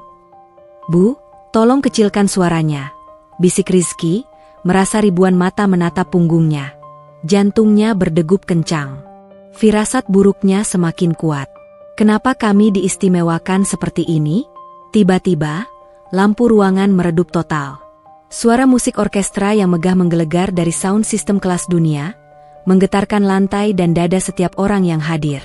Layar LED di panggung menyala terang, menampilkan hitungan mundur dramatis. 3, 2, 1. Logo Nova Autotech muncul dengan efek ledakan supernova, diikuti tepuk tangan meriah yang membahana. Seorang MC pria dengan suara berat naik ke panggung. "Selamat datang di era baru transportasi. Hari ini, kita tidak hanya meluncurkan kendaraan. Kita meluncurkan mimpi." Tanpa berlama-lama, mari kita dengarkan sambutan pembuka dari Kepala Operasional Global kami, Bapak Hartanto. 1. Bapak Hartanto, pria paruh baya berwibawa, naik ke podium. Bu Karina menyenggol Rizky. "Itu dia. Dekati dia nanti." Pidato Bapak Hartanto penuh dengan pujian yang tidak biasa. Ia tidak memuji tim, ia memuji satu orang. Semua ini, ucap Hartanto sambil merentangkan tangan ke arah prototipe mobil yang tertutup kain, adalah hasil dari visi tunggal seorang jenius. Seorang wanita muda yang selama 5 tahun terakhir bekerja dalam bayangan. Beliau menolak publisitas. Beliau memilih menyamar, turun ke bawah, merasakan denyut nadi kehidupan nyata, demi menciptakan teknologi yang manusiawi. Menyamar, gumam Rizky. Keningnya berkerut. Kata itu memicu ingatan di otaknya. Amira sering bicara soal dunia nyata dan ujian. Pasti anak konglomerat yang nyamar jadi staf biasa. Tafsir Bukarina sok tahu. Duh, romantis sekali kisahnya. Dan sekarang, suara Bapak Hartanto meninggi, saatnya beliau keluar dari bayangan. Inilah sosok yang Anda tunggu-tunggu. Sang pendiri, sang CEO, the visionary. Lampu sorot utama, spotlight, menyala, bukan mengarah ke pintu samping panggung, melainkan ke langit-langit. Sebuah tabung lift kaca perlahan turun dari atas, menembus kabut asap buatan yang dramatis. Musik mencapai klimaksnya. Semua napas tertahan. 2. Ladies and gentlemen, please welcome A. Larasati. Nama itu menggema. Rizky merasa darahnya surut dari wajah. A. Larasati. Pengirim uang 500 juta itu. Lift kaca menyentuh lantai panggung. Pintu hidroliknya mendesis terbuka. Sesosok wanita melangkah keluar. Ia mengenakan gaun emerald green, hijau zamrud, yang memukau. Kain sutra mahalnya membalut tubuhnya dengan sempurna, menjuntai panjang menyapu lantai panggung. Warna hijau itu begitu dalam, begitu mewah, kontras dengan kulitnya yang putih bersinar. Rambut hitamnya disanggul modern dengan hiasan berlian minimalis yang memantulkan cahaya lampu sorot. Aura yang dipancarkannya begitu kuat, dingin, dan mengintimidasi. Ia berjalan menuju podium dengan langkah stiletto yang mantap, langkah seorang penguasa, bukan pengikut. Bukarina memicingkan matanya, mulutnya sedikit terbuka karena kagum. Cantik sekali. Siapa dia? Wajahnya. Wanita itu berhenti tepat di depan mikrofon. Ia mengangkat wajahnya, menantang cahaya, menantang dunia. Detik itu, waktu seolah berhenti berputar bagi Rizky dan Bukarina. Wajah itu, hidung mancung itu, mata yang sedikit sayu namun tajam itu, garis rahang itu bukan wajah asing. Itu bukan wajah bule. Itu bukan wajah artis. Itu adalah wajah yang setiap pagi Rizky lihat di dapur dengan rambut acak-acakan. Itu adalah wajah yang setiap hari Bukarina teriaki karena kurang bersih mencuci piring. Itu adalah wajah istri yang kemarin Rizky tinggalkan di rumah dengan das terlusuh. Amira, suara Rizky keluar sebagai cicitan tercekik. Ia merasa paru-parunya diremas tangan tak terlihat. Bukarina membeku. Otaknya mengalami korsleting. Ia mencoba menyangkal, mencoba mencari perbedaan. Tidak mungkin. Itu pasti orang lain yang mirip. Amira itu dekil. Amira itu miskin. Wanita di panggung ini, dia ratu. Tapi kemudian, wanita di panggung itu, sang Larasati, melakukan sesuatu yang menghancurkan sisa penyangkalan mereka. Sebelum mulai bicara, Amira menolehkan kepalanya perlahan ke arah barisan VVIP. Matanya yang tajam mencari target. Dan ia menemukannya. Ia menatap lurus ke mata Bukarina. Dan ia tersenyum. Bukan senyum ramah. Itu adalah senyum tipis yang sama yang ia berikan saat Bukarina menyuruhnya membersihkan noda taplak meja kemarin pagi. Senyum, saya tahu sesuatu yang tidak Anda tahu. Senyum itu adalah konfirmasi yang mematikan. Tidak. Bukarina merosot di sofanya, wajahnya memucat seperti mayat. Gelas sampahnya di meja tersenggol tangannya yang gemetar hebat, jatuh dan pecah berkeping-keping di lantai beludru. Prang! Suara pecahan gelas itu tenggelam oleh suara Amira yang jernih dan berwibawa memenuhi ruangan melalui mikrofone. Selamat pagi, ucap Amira. Suaranya bukan suara lirih menantu yang takut. Itu suara CEO yang memegang kendali nasib ribuan karyawan. Senang melihat Anda semua hadir di sini. Terutama, keluarga saya yang duduk di barisan depan. Rizky merasa ingin muntah. Rasa malu, takut, dan takjub bercampur menjadi racun di perutnya. Ponsel di sakunya, uang 500 juta itu, kini terasa masuk akal. Itu bukan uang setan. Itu uang receh bagi wanita yang berdiri di sana. Istrinya. Sang visioner yang dipuja dunia, adalah beban yang selama ini diinjak-injak di rumahnya sendiri. Panggung telah runtuh. Dan Rizky serta Bu Karina baru saja menyadari bahwa merekalah badut dalam pertunjukan ini. Tepuk tangan yang membahana itu perlahan mereda, menyisakan keheningan yang penuh antisipasi di dalam Grand Ballroom. Ratusan pasang mata tertuju pada satu titik. Wanita bergaun hijau zamrud yang berdiri tegak di podium, memancarkan aura kekuasaan yang absolut. Namun, bagi dua orang yang duduk di sofa VIP terdepan, keheningan itu terasa seperti lonceng kematian yang berdentang lambat di dalam kepala mereka. Rizky merasa seolah lantai di bawah kakinya telah lenyap. Ia menatap sosok di panggung itu, istrinya, Amira, namun otaknya gagal menyatukan dua kepingan puzzle yang bertolak belakang. Bagaimana mungkin wanita yang tangannya kasar karena sabun cuci piring, wanita yang setiap malam ia punggungi di tempat tidur karena dianggap membosankan, adalah sosok visionari yang dipuja oleh menteri dan konglomerat? Transferan 500 juta di ponselnya bukan lagi sekadar angka. Itu adalah tamparan. Itu adalah bukti betapa kerdilnya ia selama ini. Ia merasa seperti semut yang baru saja menyadari bahwa ia telah mencoba menginjak seekor naga. Di sebelahnya, Bu Karina tidak bergerak. Wajahnya yang tebal oleh bedak kini retak oleh ekspresi horor murni. Mulutnya membuka dan menutup tanpa suara, seperti ikan yang ditarik keluar dari air. Egonya, yang selama ini dibangun dari ilusi bahwa ia lebih baik daripada menantunya.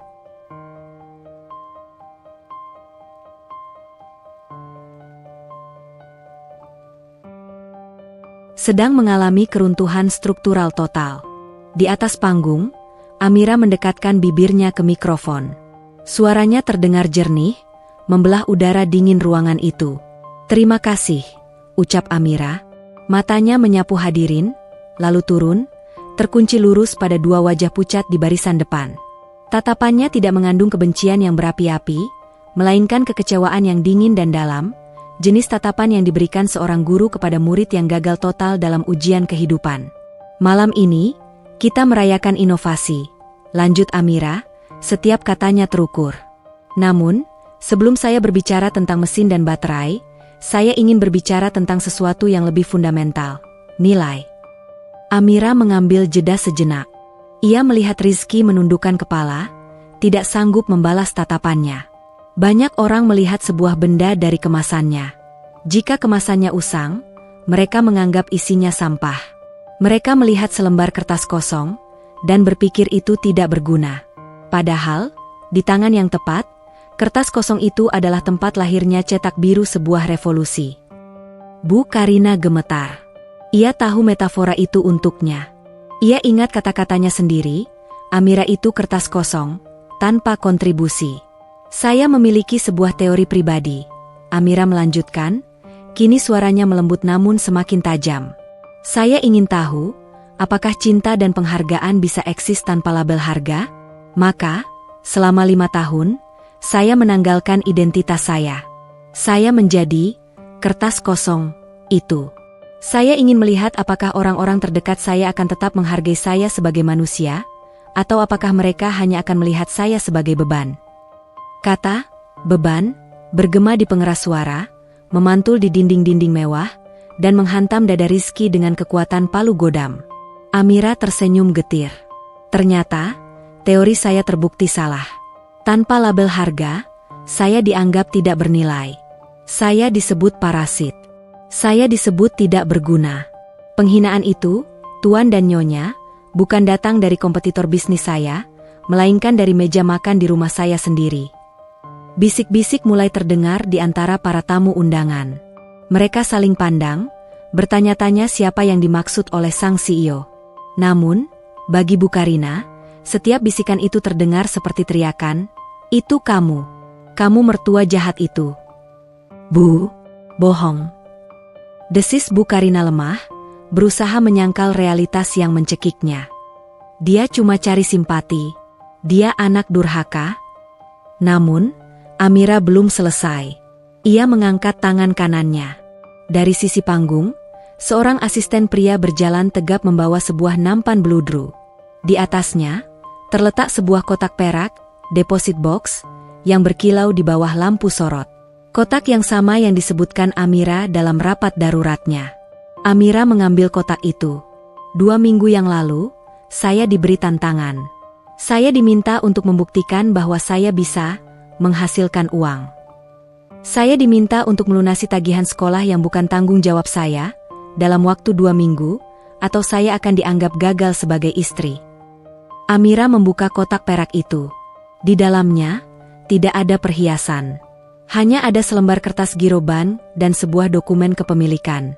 Di dalam kotak ini, Amira mengangkat kertas giro itu tinggi-tinggi, adalah bukti pelunasan. Bukan hanya untuk tagihan sekolah itu, tapi untuk seluruh biaya hidup keluarga yang telah menghina saya selama 5 tahun. Lunas. Tunai.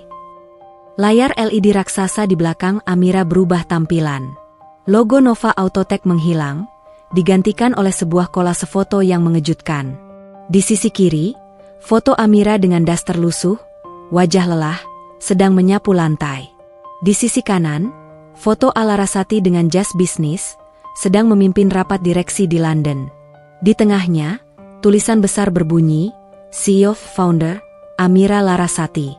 Wanita yang kalian sebut beban, adalah wanita yang menopang dunia kalian. Efek visual itu menghancurkan pertahanan terakhir Bu Karina.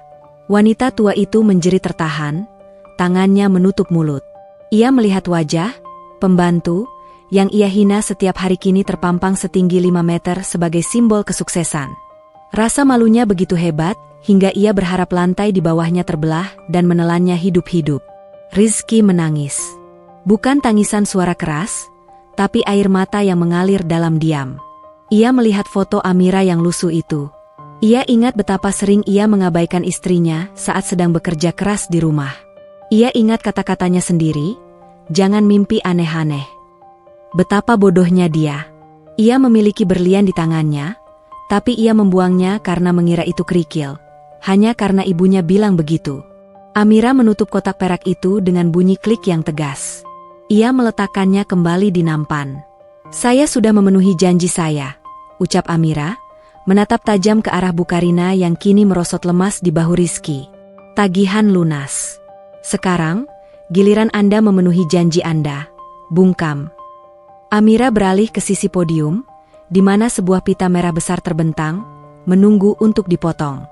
Seorang asisten menyerahkan gunting perak berhiaskan permata. Amira memegang gunting itu. Ia menatap pita merah itu seolah-olah pita itu adalah tali kekang yang selama ini menjerat lehernya di rumah Bu Karina. Semua ini saya lakukan bukan untuk pamer, kata Amira sebagai penutup, suaranya bergetar sedikit oleh emosi yang ia tahan. Saya melakukannya untuk mengajarkan satu hal. Harga diri seorang wanita tidak ditentukan oleh celemek yang ia pakai, tetapi oleh visi yang ia miliki. Hari ini, saya tidak hanya meresmikan Nova Autotech. Amira membuka bilah gunting. Cahaya lampu memantul di logam tajam itu. Hari ini, saya memotong ikatan penghinaan yang selama ini membelenggu saya. Snip. Suara gunting memotong pita terdengar renyah, diperkuat oleh mikrofone. Pita merah itu terputus, jatuh ke lantai panggung dengan gerakan lambat yang dramatis. Detik itu juga, kembang api piroteknik meledak di sisi panggung. Musik kemenangan berdentum. Ribuan keping konfeti emas menghujani ruangan. Tepuk tangan meledak lebih keras dari sebelumnya. Para tamu berdiri, memberikan standing ovation untuk sang visioner muda. Namun, di barisan depan, 2 orang tetap duduk.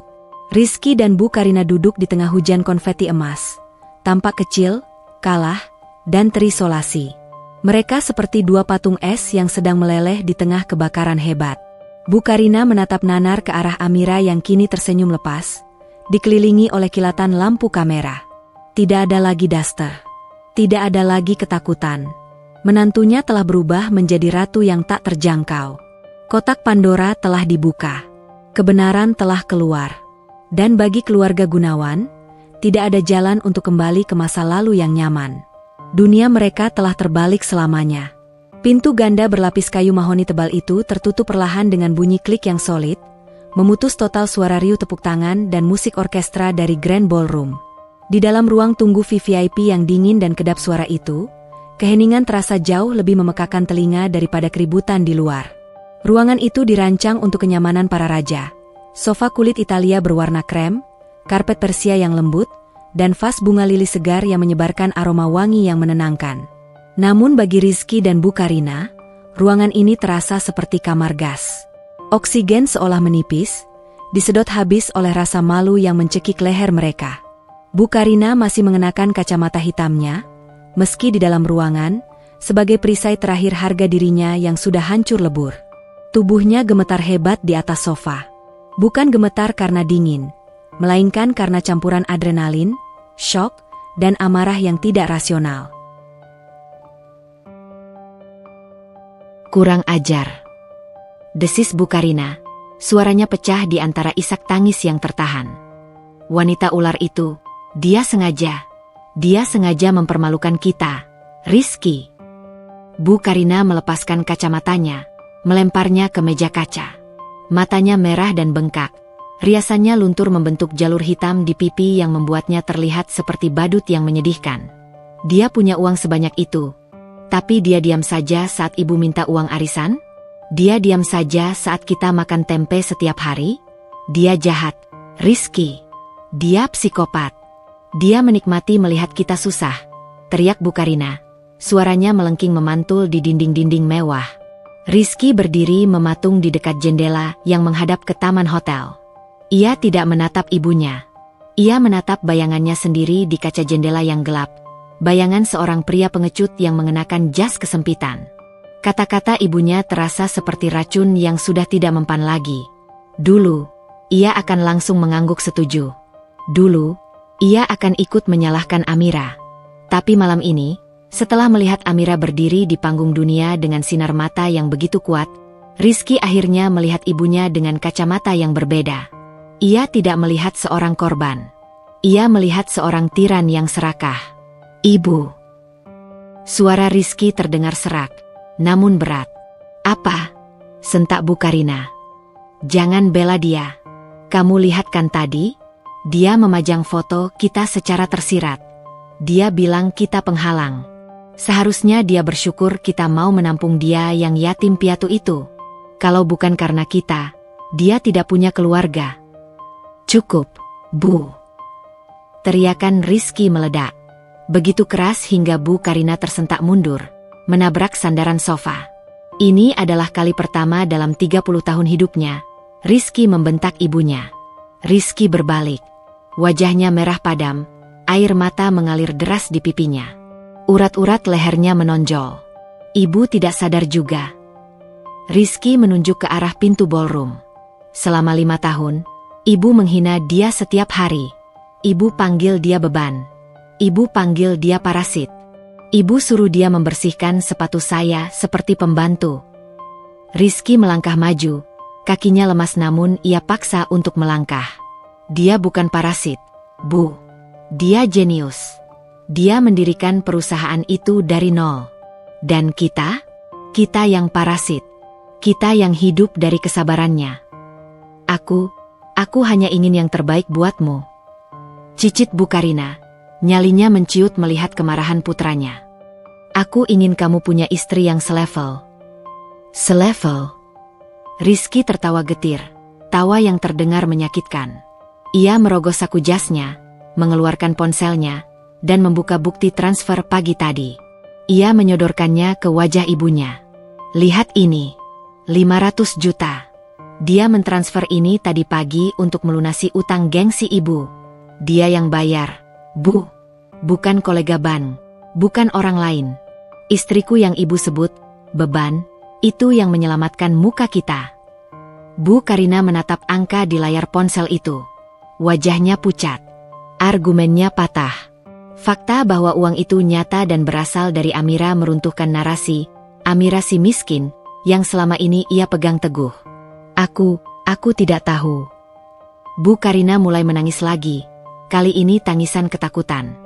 Ibu minta maaf. Ibu cuma takut kamu gagal. Bukan takut aku gagal, potong Rizky dingin. Ibu takut terlihat miskin. Suasana membeku. Kebenaran itu menggantung di udara, tak terbantahkan. Tiba-tiba, pintu ganda terbuka lagi. 2 orang pengawal bertubuh besar masuk lebih dulu, membuka jalan. Kemudian, Amira melangkah masuk. Ia tidak lagi mengenakan gaun zamrud megah tadi. Ia telah berganti pakaian dengan setelan blazer sutra hitam dan celana panjang yang ramping. Busana seorang eksekutif yang siap bernegosiasi, bukan busana seorang istri yang siap memasak. Wajahnya tenang, tanpa emosi. Tidak ada jejak air mata, tidak ada jejak amarah. Hanya kekosongan profesional yang menakutkan. Di tangannya, ia memegang kotak perak yang tadi ia bawa di panggung. Rizky langsung terdiam. Postur tubuhnya merosot, kembali menjadi pria yang penuh rasa bersalah. Amira.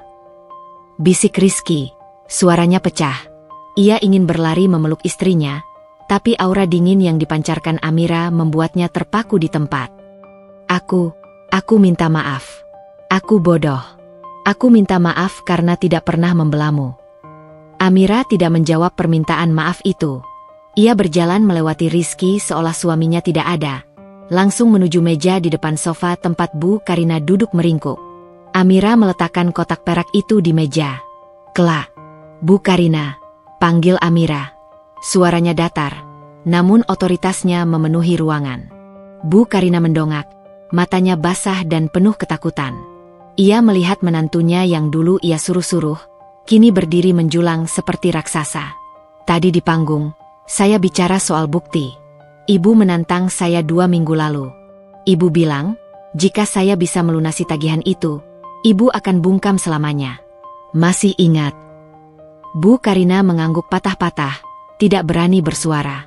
Amira membuka kotak itu. Ia tidak mengambil dokumen kepemilikan saham atau aset properti. Ia mengambil secarik kertas giro biliet. "Ini," kata Amira, meletakkan giro itu di meja kaca, lalu mendorongnya pelan ke arah Bu Karina dengan 2 jari. Bu Karina melirik angka yang tertulis di sana. Matanya membelalak hampir keluar. Itu bukan 500 juta. Itu angka dengan jumlah nol yang membuatnya pusing. Angka yang cukup untuk membeli 10 rumah di komplek mereka, plus mobil, dan hidup mewah sampai mati. Ini adalah pelunasan untuk jasa ibu merawat Mas Rizky, dan pelunasan untuk semua penghinaan yang saya terima. Anggap saja ini pesangon, ujar Amira dingin. Uang ini lebih dari cukup untuk mewujudkan mimpi ibu menjadi sosialita yang sesungguhnya. Ibu bisa beli tas, beli berlian, keliling dunia, tanpa perlu memeras keringat Mas Rizky lagi. Tangan Bu Karina gemetar. Ia ingin mengambilnya, keserakahannya berteriak untuk mengambilnya, tapi harga dirinya yang tersisa menjerit kesakitan. Uang ini adalah simbol kekalahannya. Dan sebagai gantinya, Amira mencondongkan tubuhnya, menatap lurus ke mata mertuanya. "Sesuai janji ibu, jangan pernah lagi mengungkit nafkah yang diberikan Mas Rizky. Dan jangan pernah lagi, seumur hidup ibu, menyebut nama saya sebagai beban." Bu Karina menangis terseduh-seduh. Ia meraih giro itu dengan tangan gemetar, memeluknya ke dada seperti pelampung di tengah laut. "Maafkan ibu, Amira. Ibu salah. Ibu minta maaf." Racau Bu Karina. Akhirnya hancur total. Arogansinya lenyap, digantikan oleh kerendahan diri yang menyedihkan dari seseorang yang baru sadar betapa kecilnya dia. Amira menegakkan tubuhnya kembali. Ia tidak merasa puas melihat wanita tua itu menangis. Ia hanya merasa selesai. Ia kemudian berbalik menatap Rizky. "Duduk, Mas Rizky," perintah Amira. "Urusan saya dengan ibu sudah selesai. Sekarang, urusan kita." Rizky jatuh berlutut. Kakinya tidak kuat lagi menopang tubuhnya. Ia bersimpuh di hadapan Amira, di atas karpet mahal itu, menangis tanpa suara. "Jangan tinggalkan aku, Mir. Isak Rizky. Aku akan lakukan apa saja. Aku akan berubah." Amira menatap suaminya yang berlutut. Dulu, ia mendambakan cinta pria ini. Sekarang, ia melihat pria yang hancur oleh kesalahannya sendiri. "Berdiri, Mas," kata Amira lembut, namun tegas. "Aku tidak butuh suamiku berlutut. Aku butuh suamiku berpikir." Amira berjalan ke arah jendela, memunggungi mereka berdua. Ia menatap lampu-lampu kota Jakarta yang gemerlap. "Kita tidak bisa kembali ke rumah itu, Mas. Rumah itu sudah menjadi kuburan bagi pernikahan kita yang lama. Pernikahan di mana aku adalah pembantu dan kamu adalah majikan yang bisu." Amira berbalik. Wajahnya serius. Aku punya 2 opsi untukmu. Dan kamu harus memilih malam ini juga. Tidak ada kata, nanti. Tidak ada kata, tanya ibu. Ini hidupmu. Ruangan itu hening. Hanya suara napas Rizky yang memburu dan isak tangis Bu Karina yang perlahan mereda. Di tangan Amira, keputusan hidup mereka sedang ditimbang. Udara di dalam ruang VVIP itu terasa statis. Seolah waktu menahan napasnya sendiri menunggu sebuah keputusan yang akan mengubah takdir 3 manusia di dalamnya. Amira berdiri di dekat jendela, siluet tubuhnya yang ramping berlatar belakang gemerlap lampu pencakar langit Jakarta.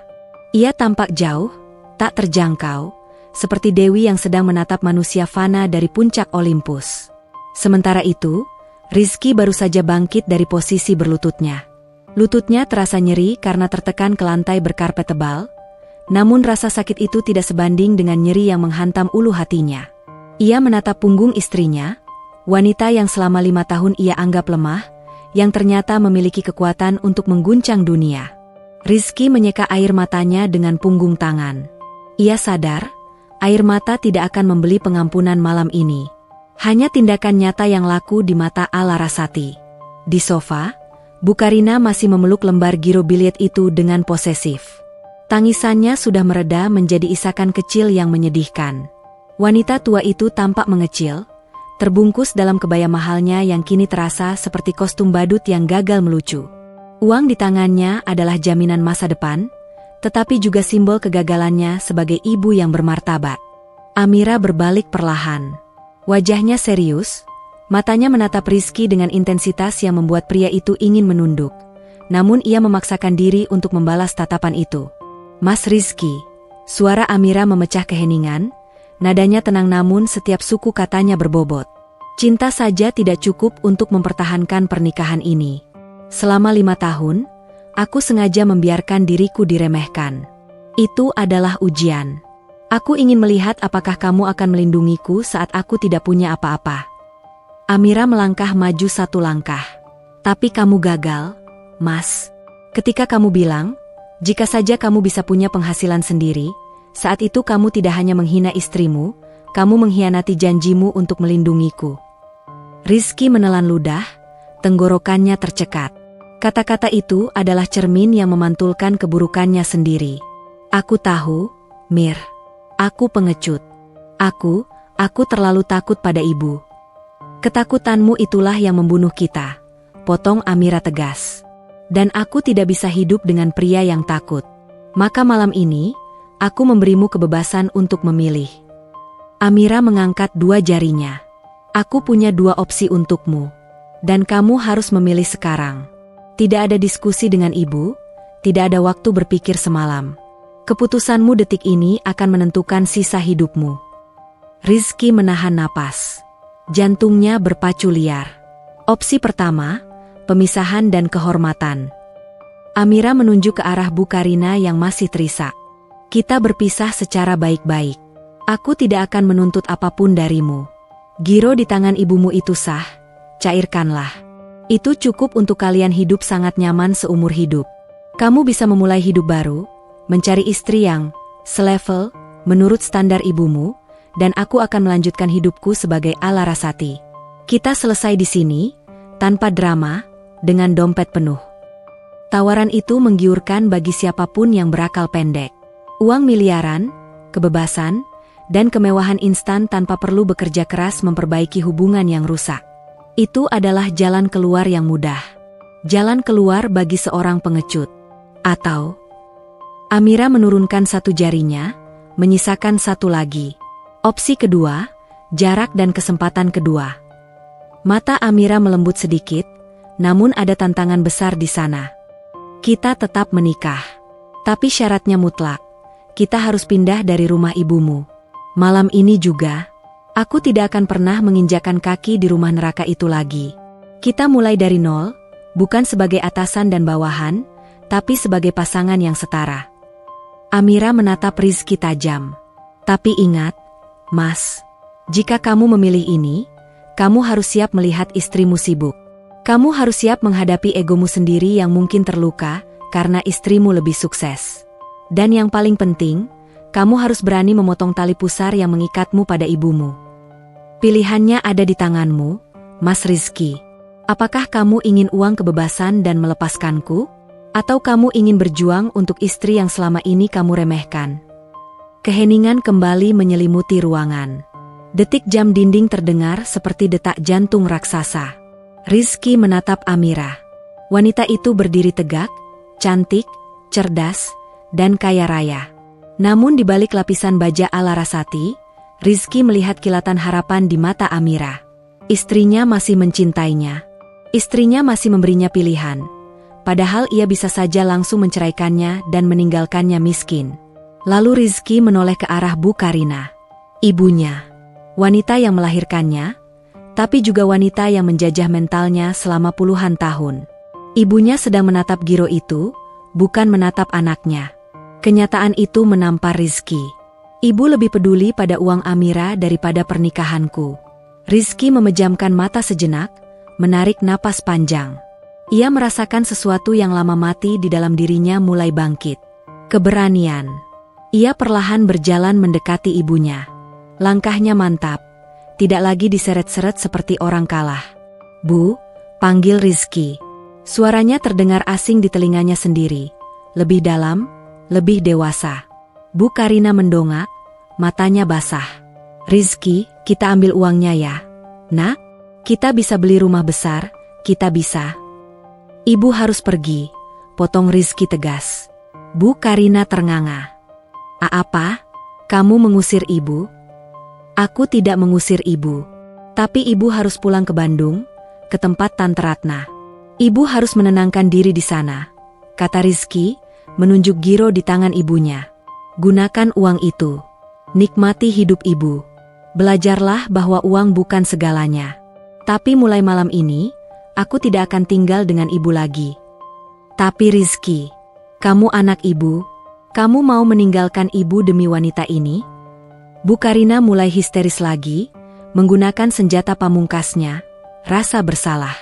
Aku tidak meninggalkan ibu, balas Rizky, suaranya bergetar namun matanya kering.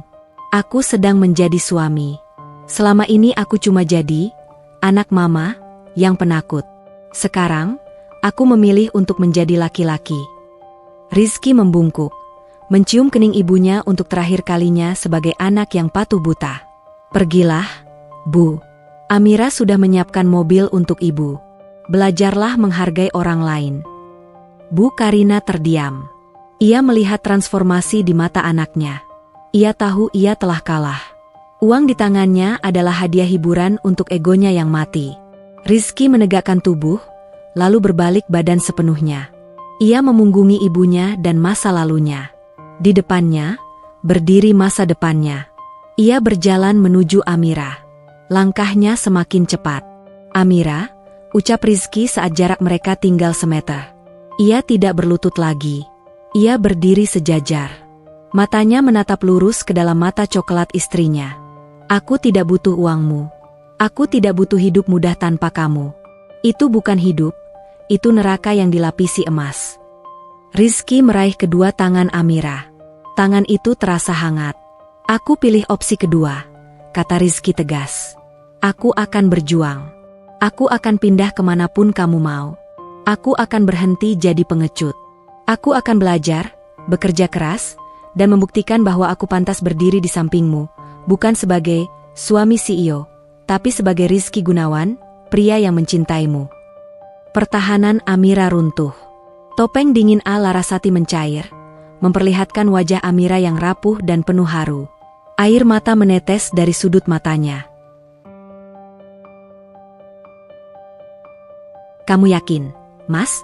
Jalannya tidak akan mudah. Egomu akan diuji setiap hari, bisik Amira. Aku tidak peduli pada egoku lagi. Aku hanya peduli padamu, jawab Rizky mantap. Ia menarik Amira ke dalam pelukannya. Pelukan yang erat, putus asa, namun penuh janji. Maafkan aku, sayang. Maafkan aku. Amira membalas pelukan itu, membenamkan wajahnya di dada Rizky. Di sudut ruangan, Bu Karina melihat pemandangan itu dengan hati yang campur aduk. Ia memegang kertas bernilai miliaran itu, tapi merasa sangat miskin. Anaknya telah memilih, dan pilihan itu bukan dirinya. Pintu masa lalu telah tertutup. Amira melepaskan pelukan itu perlahan, menghapus air matanya. Ia kembali menjadi sang pemimpin, namun kali ini dengan senyum tulus. "Baik," kata Amira. Ia menoleh ke arah pintu. "Jenny." Asisten pribadinya segera masuk. "Siapkan mobil untuk Bu Karina menuju Bandung malam ini juga. Dan siapkan suite di Delangham untuk saya dan suami saya. Batalkan semua penerbangan komersial. Kita pakai jet pribadi besok pagi." Rizky terbelalak mendengar kata jet pribadi, tapi ia mengangguk. Ia sudah memilih jalan ini. Jalan di mana ia harus berlari kencang untuk menyamai langkah istrinya. Malam itu, mereka meninggalkan gedung mewah itu bukan sebagai orang asing, melainkan sebagai pasangan yang baru saja selamat dari badai karam. Kapal lama mereka hancur, tapi mereka berenang bersama menuju pulau baru. 1 tahun telah berlalu sejak malam yang mengubah segalanya di Grand Ballroom itu. Waktu, seperti biasa, adalah penyembuh sekaligus pemahat yang paling jujur. Ia mengikis yang palsu dan mengeraskan yang asli. Malam ini, Jakarta kembali berpesta. Gedung pencakar langit yang menjadi markas besar Nova Autotech bermandikan cahaya sorot yang menembus langit malam. Ini adalah perayaan 1 tahun peluncuran perusahaan, sekaligus perayaan pencapaian target penjualan yang melampaui prediksi analis pasar manapun di Asia. Di dalam penthouse pribadi di lantai teratas gedung itu, jauh dari keramaian pesta di lantai dasar, Amira berdiri di depan cermin setinggi langit-langit. Ia sedang memasang anting berlian sederhana. Pantulan di cermin menunjukkan seorang wanita yang matang, bukan karena usia, melainkan karena kebijaksanaan. Aura, ala Larasati, yang dulu dingin dan tajam, kini telah melebur dengan kelembutan. Amira menciptakan sosok pemimpin yang tenang dan membumi. Pintu ruangan terbuka. Rizky masuk. Pria itu berbeda. Sangat berbeda. Bukan fisik, ia masih Rizky yang sama. Tetapi cara berjalannya, cara ia memandang dunia, telah berubah total. Bahunya tegap, tidak lagi membungkuk karena beban ekspektasi orang lain. Ia mengenakan tuxedo hitam yang pas di badan, dibeli dengan uang hasil bonus kinerjanya sendiri, bukan pemberian istrinya. "Kamu siap, sayang?" tanya Rizky, suaranya mantap. Ia mendekat, melingkarkan lengannya di pinggang Amira, menatap pantulan mereka berdua di cermin. "Siap," jawab Amira tersenyum. "Bagaimana presentasimu tadi siang di Vinova?" "Lancar," Rizky menyeringai bangga, namun rendah hati. "Timku berhasil menemukan celah efisiensi 15% untuk sistem pembayaran digital mobilmu. Investor senang. Bukan karena aku suamimu, tapi karena angkanya memang masuk akal." Amira menyandarkan kepalanya di bahu Rizky. Inilah kemenangan terbesarnya. Bukan saham yang naik, bukan pabrik baru. Tapi ini, melihat suaminya menemukan kembali tulang punggungnya. Rizky menepati janjinya. Ia menolak jabatan titipan. Ia memulai karirnya di Vinova, anak perusahaan fintech milik Amira, sebagai kepala analis strategi yang bekerja keras siang malam. Ia sering pulang larut, bukan karena disuruh ibunya mencari uang, tapi karena ia mencintai apa yang ia kerjakan. Ia membangun kerajaan kecilnya sendiri agar layak berdiri di samping sang ratu. "Oh ya, ibu sudah datang," kata Rizky pelan. "Dia ada di ruang tunggu tamu. Dia ingin bicara sebentar sebelum acara mulai." Ada sedikit ketegangan di wajah Rizky, sisa-sisa trauma masa lalu. "Ayo kita temui beliau," ajak Amira. Mereka berjalan menuju ruang tamu suite itu. Di sana, duduk seorang wanita tua yang nyaris tak dikenali sebagai Bu Karina yang dulu. Tidak ada lagi kebaya merah menyala dengan payet berlebihan. Tidak ada lagi rambut sasak tinggi yang kaku oleh hairspray. Bu Karina malam ini mengenakan batik tulis sederhana berwarna coklat bumi, rambutnya digelung rapi tanpa hiasan. Wajahnya bersih dari make up tebal, memperlihatkan kerutan-kerutan alami yang justru membuatnya terlihat lebih damai. Melihat Amira dan Rizky masuk, Bu Karina segera berdiri. Gerakannya canggung, penuh kehati-hatian. "Selamat malam, Amira." "Rizky," sapanya pelan. Suaranya halus, kehilangan nada cempreng yang dulu selalu mendominasi ruangan. "Selamat malam, Bu," jawab Amira, tersenyum tulus. Bu Karina meremas tas tangannya, lalu dengan tangan gemetar, ia mengeluarkan sebuah amplop putih yang sudah agak lusuh di bagian pinggirnya. Ia meletakkannya di meja. Itu adalah amplop berisi giro biliet yang diberikan Amira setahun lalu. Ibu mau mengembalikan ini," kata Bu Karina, menunduk menatap karpet. Amira dan Rizky saling pandang. "Kenapa, Bu?" tanya Rizky. "Itu hak ibu. Amira memberikannya untuk jaminan hidup ibu." Bu Karina menggeleng. Air mata mulai menggenang di sudut matanya yang keriput. "Ibu tidak pernah mencairkannya, Nak. Selama setahun ini di Bandung, ibu hidup dari uang pensiunan bapak yang seadanya. Dan ibu sadar, ibu ternyata bisa hidup. Ibu bisa makan, ibu bisa tidur nyenyak. Justru saat ibu memegang kertas ini," ia menunjuk giro itu, "ibu merasa miskin. Ibu merasa hina." Ia memberanikan diri menatap Amira. "Amira, uang ini terlalu berat untuk ibu bawa. Uang ini mengingatkan ibu betapa jahatnya ibu padamu. Ibu menilai orang dari dompetnya, padahal ibu sendiri kosong. Maafkan ibu, Nak. Maafkan ibu yang bodoh ini." Itu adalah pengakuan dosa yang tulus. Bukan karena terdesak, bukan karena takut, tapi karena kesadaran murni yang tumbuh dari kesunyian dan penyesalan. Amira melangkah maju. Ia tidak mengambil amplop itu untuk disimpan kembali. Ia mengambilnya, lalu dengan gerakan tenang, Ia merobek amplop beserta isinya menjadi 2 bagian. Lalu 4 bagian. Krek, krek. Sobekan kertas bernilai miliaran itu jatuh ke meja. Uang itu sudah tidak penting, Bu, kata Amira lembut. Ia meraih tangan mertuanya yang kasar. Yang penting adalah pelajaran yang kita dapatkan. Ibu sudah lulus ujian ibu sendiri. Amira memeluk Bu Karina. Pelukan itu hangat, meruntuhkan tembok dingin yang selama ini memisahkan mereka. Bu Karina menangis di bahu menantunya, tangisan yang membersihkan sisa-sisa racun gengsi di hatinya. Saya tidak akan memaksa ibu menerima uang itu, bisik Amira. Tapi saya sudah membangunkan rumah kecil yang asri di Bandung untuk ibu, atas nama ibu. Dan ada dana pensiun bulanan yang wajar. Terimalah itu sebagai bakti anak dan menantu, bukan sebagai pesangon. Bu Karina mengangguk dalam tangisnya. Terima kasih, terima kasih. 1 jam kemudian, aula utama Nova Autotek penuh sesak. Ribuan orang bertepuk tangan saat Amira Larasati naik ke panggung untuk pidato penutup. Kali ini, Rizky tidak duduk di belakang dengan wajah ketakutan. Ia duduk di barisan paling depan, di kursi yang ditandai dengan nama, Rizky Gunawan, Head of Strategi Vinova. Di sebelahnya, duduk Bu Karina yang tersenyum bangga. Bukan bangga yang sombong, tapi bangga yang haru melihat keberhasilan anak-anaknya. Amira berdiri di podium. Ia memandang lautan manusia itu, lalu matanya terkunci pada Rizky. Banyak yang bertanya kepada saya. Amira memulai pidatonya, suaranya menggema syahdu. Mengapa saya memilih nama Nova? Nova dalam astronomi berarti bintang yang tiba-tiba menjadi sangat terang setelah periode kegelapan. Ia tersenyum. Hidup saya, dan pernikahan saya, pernah mengalami periode gelap itu. Saya pernah menjadi seseorang yang tidak terlihat. Saya pernah menjadi beban. Tapi kegelapan itulah yang mengajarkan saya arti cahaya. Saya belajar bahwa kekayaan sejati bukanlah deretan angka 0 di rekening bank Anda. Kekayaan sejati adalah memiliki pasangan yang melihat nilai diri Anda, bahkan saat dunia menganggap Anda kertas kosong. Kekayaan sejati adalah keberanian untuk mengakui kesalahan dan memperbaiki diri. Amira menatap Rizky dalam-dalam. Terima kasih kepada suami saya, Rizky Gunawan. Karena telah memilih jalan yang sulit. Karena telah memilih untuk melihat saya, bukan sebagai CEO, tapi sebagai Amira. Rizky tersenyum, matanya berkaca-kaca. Ia mengangguk pelan, sebuah komunikasi tanpa kata yang hanya dimengerti oleh mereka berdua. Acara selesai. Di balkon gedung pencakar langit itu, di bawah taburan bintang yang seolah ikut merayakan, Rizky menghampiri Amira. Pidato yang bagus, Bu CEO, goda Rizky. Terima kasih, Pak Strategis, balas Amira. Rizky melingkarkan lengannya di bahu Amira, menariknya mendekat. Mereka menatap kota Jakarta yang sibuk di bawah sana.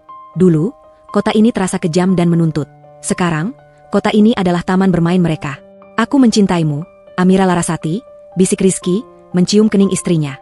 Ciuman itu hangat, penuh hormat, dan setara. Aku juga mencintaimu, Mas Rizky Gunawan, jawab Amira.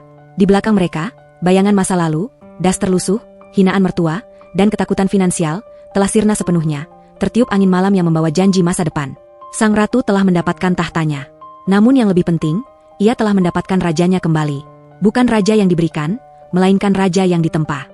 Dan di atas puncak dunia itu, mereka akhirnya berdiri tegak. Bersama. Tama.